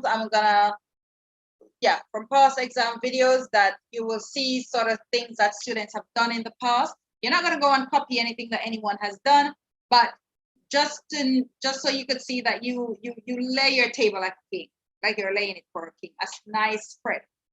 So we wanna see dessert, right? Even though ideally you wanna have your puddings with your breakfast, right? After your fruits, that's when you want to have your puddings ideally. However, we want to see the puddings for the exam coming out. We want to see your main course size salad. So we want to see a really big salad coming out, not a little something each up on the side. No, we want to see a proper salad, right? And then we want to see you put out the stops and showing how to use up your beans, your legumes. So just a quick little refresher. Let me ask you just to stimulate those brain cells a little bit. Tell me 3 ways how you can get beans in your diet. I will call the names if nobody answers. I just want to get you thinking. This is not a part of the exam, right? I just want to see if you're thinking. I just want to help you actually to start thinking. You can do milk. You can do your milk. Your milk, excellent. You can cook it. Yes, you can. Yeah, all of them you'll eventually cook. Yeah. Mm-hmm. Yeah, you put it, you know, different things. Grain loaf. The grain loaf. Yeah, that's a way you can get some beans in your diet. Anyone else? Another way how you can get some beans in your diet? You can make the spread like the hummus. Superb. You that's- can make your yes, hummus, I was yeah. gonna say that. The chickpea The chickpea chunk. hummus, yeah. Yeah. Your butter, cashew butter. Yes, your butter. Uh-huh. Yeah, your nut. So which butter? You You can just said cashew, but cashew is not your beans. Cashew sorry, is oh, not. sorry. You can do your beans, but you can do chickpeas. You can do different beans. Okay, all right. Anybody else? Anybody else? Anybody else? So you see, this is, we have taught you several different ways. Yeah. Have I got any other teachers on here with me, or am I the only one left in the class? Oh, seems like I'm the only one left. So where's everybody else? You have them in a soup as well. Okay, all right, you could have them in a soup. So let me tell you a few ways that we have taught you so far, right? That we have used the beans. So yeah, one is the ancient grain loaf, your meatballs, your burgers. I'm not sure if we taught patties on this course, but that's another way how you could get them in. Things like your frittata is made from your chickpeas flour, or also called gram flour. Things like your omelette, you can make. And your flour, your flour. Yes, so I'm just giving you a few ways. I'm just giving you a few refresher how you can get the beans in, right? So you're looking at things like your frittata, you're looking at things like your omelette, you're looking at things like your bean milk, right? You have your soya milk, you've got your white bean milk, you've got other beans that can make milk. You can use also some of these beans, some of these milks to make your own tofu. So there are different ways how you can, different things other than soya beans, bless you, that you can use to make tofu. You also have things like your cheesecake, which is a very easy way to get your beans in and to help the family to get the beans in. You make something like your baked cheesecake, which is made from the chickpeas. That's absolutely superb. You have also cheesecake that you can make from tofu. And as I said before, firstly, you can make tofu from other beans. So other than soya beans. So if you want to make your tofu from your white bean or tofu from your chickpeas, and we didn't get to do the practical lessons on tofu, but I can send you the video from the last class and you can watch that to see how it is done. And when you come to the cooking club as well, we will do the tofu at the cooking club, right? So these are some ways you can get your beans in your diet and get your beans in 7 days a week. So your cheesecake, there's so many other things that we have taught. I'm just cracking my brain a little bit. Your bread, you can do lentil pancake. So we haven't taught that in this course as well, but we have taught it on several other courses. Yeah, we've taught it on several other courses. The lentil pancake, which is an absolutely fantastic one, how you can get your beans in, because this pancake can be used as a sweet pancake and it can also be used as a savory pancake. You can make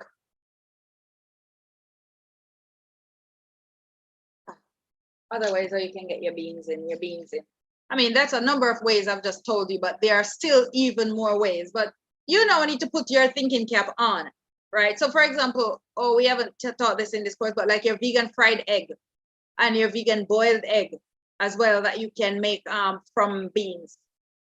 As I say, everything cannot be taught on the course. And not only that, but every time I do the course, I change stuff up. So that's why I always make the offer. If student want to come back on the next course, 50 pounds. And even if you want to pay that 50 pounds in part, you can still even pay in part if you want a payment plan for it, right? But 50 pounds, you can resit the course. Again, you can resit it as many times as you want, because every time I teach it, I teach something brand new. So this course have not done the boiled egg or the vegan fried egg, but that's another way as well how you can get the beans in your diet. Surely your regular bean recipes that you probably know already, like your stew peas or your beans in tomato sauce, your refried beans. So that's another way. Most people don't know that one. There's one called a Mexican style dish that is called refried beans, that is done and it's put in like a wrap. That's another way how you can get it. Not only that, but you can make your beans, you can use beans to also make the wraps. So that too wasn't done in this course, but that has been done on other courses. What else can you do with your beans? Oh, There is just so much things. So much things. So it's now for you to put your little cap on and think, okay, so for my exam, I need to show a creative use of beans, right? And get your beans in there. It's a whole variety of beans, right? So you have white beans, you have butter beans, you've got broad beans, you've got red kidney beans, you've got black turtle beans, you've got monk beans, you've got the lentils, which have like a whole group of lentils, a whole group of different other beans as well. You've got the red lentils, the green lentils, the brown lentils, the PUI lentils. You've got the black and white lentils. You've got also split peas. You've got the yellow split peas, and you've got the brown split peas. You have rose cocoa beans. You've got pinto beans. I mean, we teach you have a variety of beans all the time. So if you're from a culture, let's say here in Jamaica, we always do red kidney beans. Every Sunday, it's rice and peas with red peas in it, right? You need to change up your beans. Don't always have just the one beans, right? Vary your beans. Sometimes do black eye beans. Sometimes you do red kidney. Sometimes you do white kidney beans. Sometimes you do white navy beans. Vary your beans so you can get different. Sometimes do chickpeas, right? And don't use chickpeas all the time to do everything. So even though we teach you the cheesecake with the chickpeas, you can do cheesecake as well with red lentils. I've done my cheesecake before with red lentils. When I just came to Jamaica and I was in quarantine, because I didn't have any chickpeas, I had somebody brought me a pack of red lentils, and really I just needed some cheesecake one Sabbath. So I made myself some red lentil cheesecake, and it worked like wow, easy to prepare. And once you put your flavorings in it, it tastes, you can't taste much, you don't taste much different. But it's you to be creative. How can I get my beans in my diet for my family and myself? Because if you cook stew peas every day for your family, they're gonna get tired of it, right? And they're gonna get bored. You yourself are gonna get bored. So you've got to find creative ways of getting that beans, 1 to 2 serving of beans in your diet every day, other than having stew peas with coconut milk. So for the exam, we want to see a dessert, we want to see a salad, we want to see a creative way of using beans, and of course we want to see the full spread. So let's see some grains coming in, some ancient grains being utilized. And you need to go gluten-free, by the way, because this course promotes the gluten-free diet. Not that you need to be gluten-free, because if you don't have a problem with gluten, you're fine. But the possibilities are you probably have a problem and you don't know. Possibilities are that you may, if you overdo it, you may develop a problem later on down the road. So once you're working and you're eating and living in moderation, you're probably going to be perfectly fine. But however, because the course is we do most things gluten-free, and we promote a gluten-free diet for improved health, we want your exam to try and be gluten-free. It's not a must that it be gluten-free, right? You won't be marked down if you don't produce food that is gluten-free. But we are encouraging you to challenge yourself, right? Because there's a massive market out there where a lot of people are intolerant to gluten, and you need to start developing your portfolio. So you can say, you may hear them searching for someone who can prepare meals for someone that's gluten-free. You know, you can say, oh, here's my exam. This is what I did for exam. And I know 1,000,001 gluten-free recipes, or I know how to transform recipes to making them gluten-free, right? So you start your portfolio now, right? So that's why we're encouraging you to do it gluten-free, but it is not, you won't be graded down if you don't do gluten-free, all right? However, I may challenge you. So go off and look, and not only that, but the exam doesn't finish there. If you're from a culture that cooks curry chicken or curry goat every day, don't come give me vegan curry goat. I need to see you challenging yourself. I need to see you going over in another person's culture and giving something new a try. Okay, you've got to challenge yourself. You've got to give your family something different. Because reasons why a lot of families end up going back to Egypt is because they get bored. of a vegan diet because there's no variety to it. And they feel like, wow, every day it's the same thing. Every Monday it's just pizza and it's always the same pizza. No, challenge yourself. Consider yourself going to a restaurant. When you feel tired of your own food and you want to go out to eat, you think of something nice and something exotic. Go. Let your home be that restaurant. Look up, go and research another culture's most popular food, their most popular street food, and veganize something from their street food, right? So veganize something so you can bring some variety back to your own table, to your own household. So your husband will go like, oh my God, he's just let him pick the phone up and call his friends. Let him take pictures of the food. Let him show you off, right? Show off what he's getting at home. Make him a happy husband. All right, so go into another culture. Maybe you want to go into Chinese and you want to look for something and you want to veganize it. Maybe you want to go into Thai, take up a Thai cuisine and veganize it. Maybe you want to go into Indian, take an Indian cuisine and veganize it.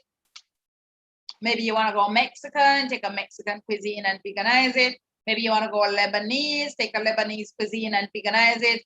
And if you're from Africa, maybe you want to go Caribbean and take a Caribbean cuisine and veganize it. But I don't want to see any Caribbean persons veganizing any Caribbean cuisine. Go out, go forth. You're from Jamaica, maybe you want to go in Africa, take the cuisine and veganize it. But I need you to step out of your boxes and challenge yourself. Is that clear? So dessert, okay, we're looking at a dessert, we're looking at a salad, we're looking at a creative ways of using beans. A nice yam cake. However, whatever you want to do, right? We want to see the grains, and then we want to see you venturing another person's culture. That's a real challenge, right? Just Google, YouTube. So you want to Google a little bit about the culture, understand the background behind the dish, because you may also be asked, why did you choose that dish? What you need to do now, you need to write up your menu. Look what you can substitute. If you're having challenges in that area, you can call for our help. Okay, so Davina, I want to do this French salad niçoise, but what can I substitute? Egg. How can I do this, or how can I do that? Or I've got this idea of what I want to do for the egg. Do you think that can work, or what would you suggest?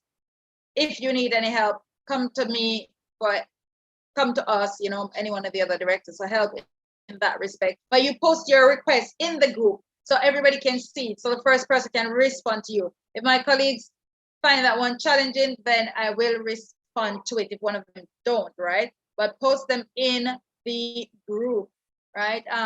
But you will get the support. So it's like that. I want to see you step outside and challenge yourselves a little bit, right?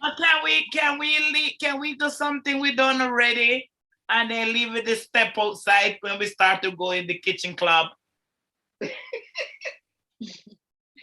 What is it you want to do already? You could do a cheesecake. That's about it. Yeah, we can do something though, like what we done already. And then But I mean, the cheesecake. We've taught you. Okay, so for example, Mary, we taught you cheesecake already. But why would you want to do the exact same cheesecake that we have taught you? So I think we probably did strawberry cheesecake or blueberry cheesecake. How about you doing like a mango cheesecake or a jackfruit cheesecake or a pineapple cheesecake?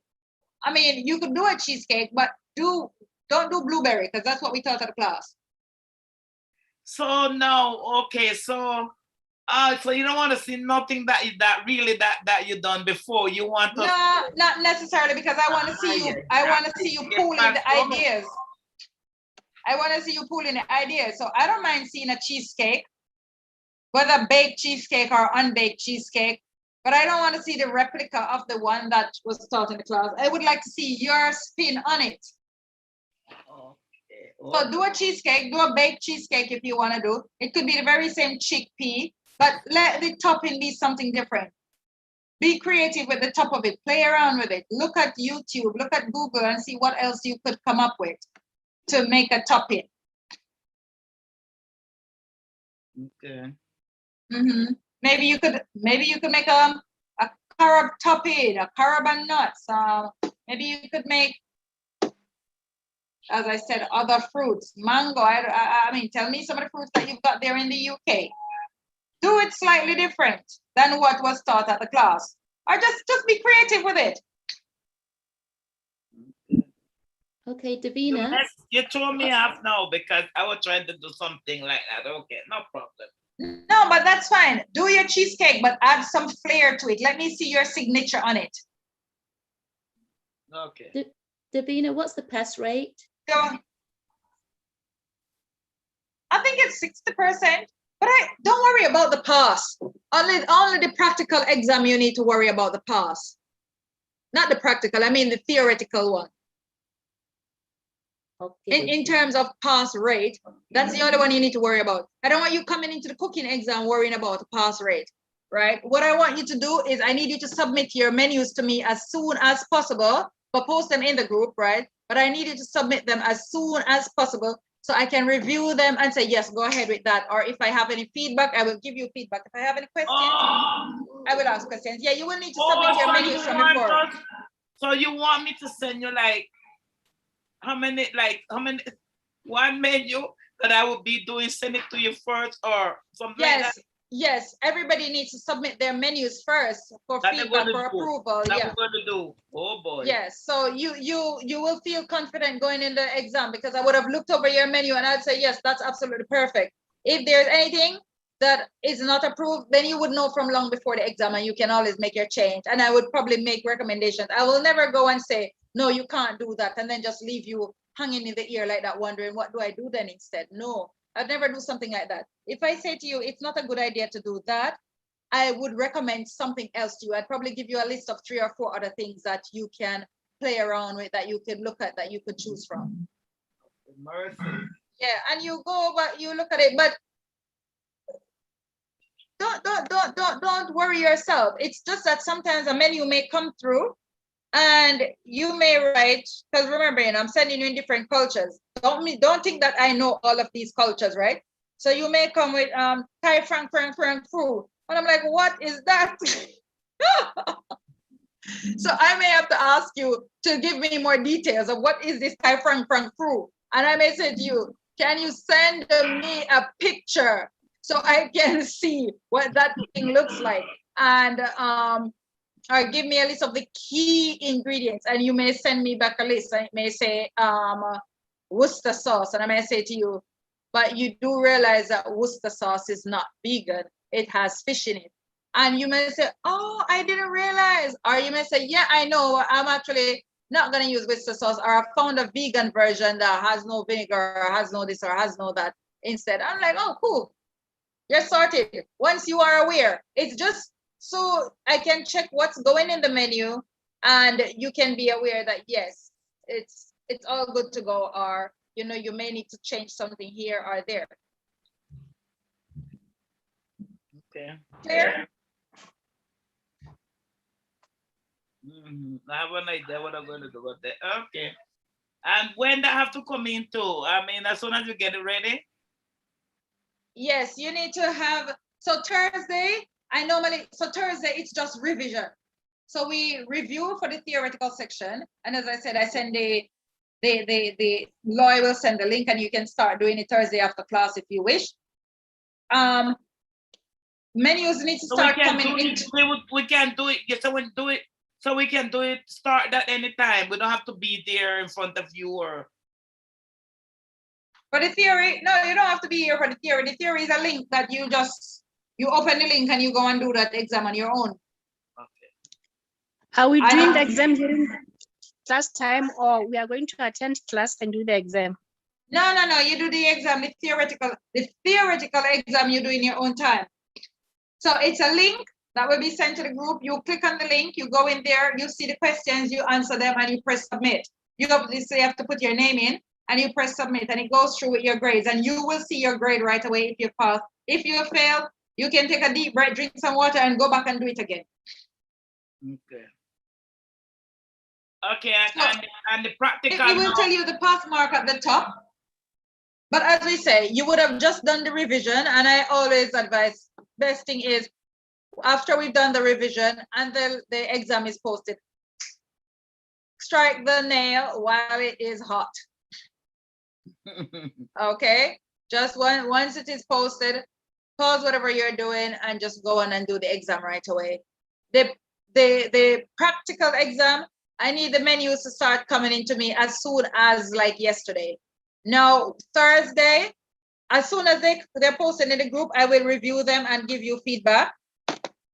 By Thursday, when we're doing the revision in the class, I need to have all outstanding menus, and I will probably bring them up on the screen, review them there, so you get your feedback right there, and then you can go off, make your amendments, and just come to exam Friday. If you need to do any pre-prepping, so I may see a menu, you may submit a menu, and when I look at it, I may say to you, well, I think you will need to do some pre-prepping from Thursday evening. You may need to probably start this one or start that one. So you see, this is the importance why it is important to send me the menu. Or you may say to me, can I start the base for this first from Thursday? And I will say, okay, this is it. Yes, you can. You know, you don't need to wait for the exam because you don't want, you have only 3 hours for the exam. So, okay, that's it. I don't need to say anything more. I think I've said enough. Okay. Everybody okay with that? Evelyn, you're good? Connie, you're good? Eugenia, you're good? Even if we're not good, I guess we have to go on with it. Yes, thanks. It's not hard, man. Yeah, All right, thank you. Obana, it's nothing hard. I'm Nothing good. hard. All right, good, I'm good. good, Donna, Davina. you're welcome. Donna Liliana? and Lillian. Yes, I'm good. Thank you. Okay, all right, fantastic. So the voice note is going through now for those who missed the class today. There goes exam voice note.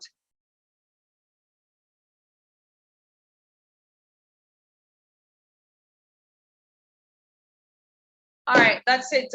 Thank you all very much. Shall we pray to close? Donna, you're on my screen. Can you pray for us to close, please? Indeed. Wonderful, merciful Father, who art in heaven, hallowed be thy most holy name. Father, we thank you so much for our session this afternoon, this evening. We thank you for all the presenters. The information, as always, is always valuable and so interesting. It's been very informative. I want to thank you for Davina and the many blessings and talents you've given to her and the kindness she shows in sharing it with us. So Father, continue to bless her and her team. Bless my colleagues, my fellow students, and may we prepare our menu now and get it into Davina so that we can continue to move forward. Thank you. Bless us throughout this night, we pray. In Jesus' name, amen. Amen. Thank you all. Have a wonderful night. Good night. God bless you. Just go to Bye-bye. YouTube and look at some exciting recipes. Just look at, you can Google most popular street food or the most, like the country's most popular food. Okay, thanks. Yeah, and then just look at it and see if you like it, if you think you could veganize it. Yeah. That's an easy way to start. Most popular Mexican cuisine, most popular Thai cuisine, Thai green curry, that would be fantastic. Somebody gives a try of veganized Thai green curry. Remember, don't buy the Thai paste because it has fish in it. The Thai curry paste, it has fish in it. But if you think you have an idea how you could make a vegan one, if you Google what are the ingredients in the Thai paste, the Thai curry paste, and I mean, you could probably, I don't know, but you could probably check YouTube. Maybe you could find somebody making a Thai green homemade paste, something like that. Maybe you could find that and you could make it yourself. You could veganize it. You want my help in any little way, I'm happy to support, because Thai green curry is something I make all the time and I never use the paste. I never buy the paste. Well, I did buy the paste from the shop once and then I came home with it, ready to use it, look at the bottle and realized there was fish in it. So of course, then I had to now make my paste from scratch. And I've taught others how to do it and they have had success. So Everyone, have a beautiful night. Thank you. Thank You you, too. God Davina. bless. You're welcome.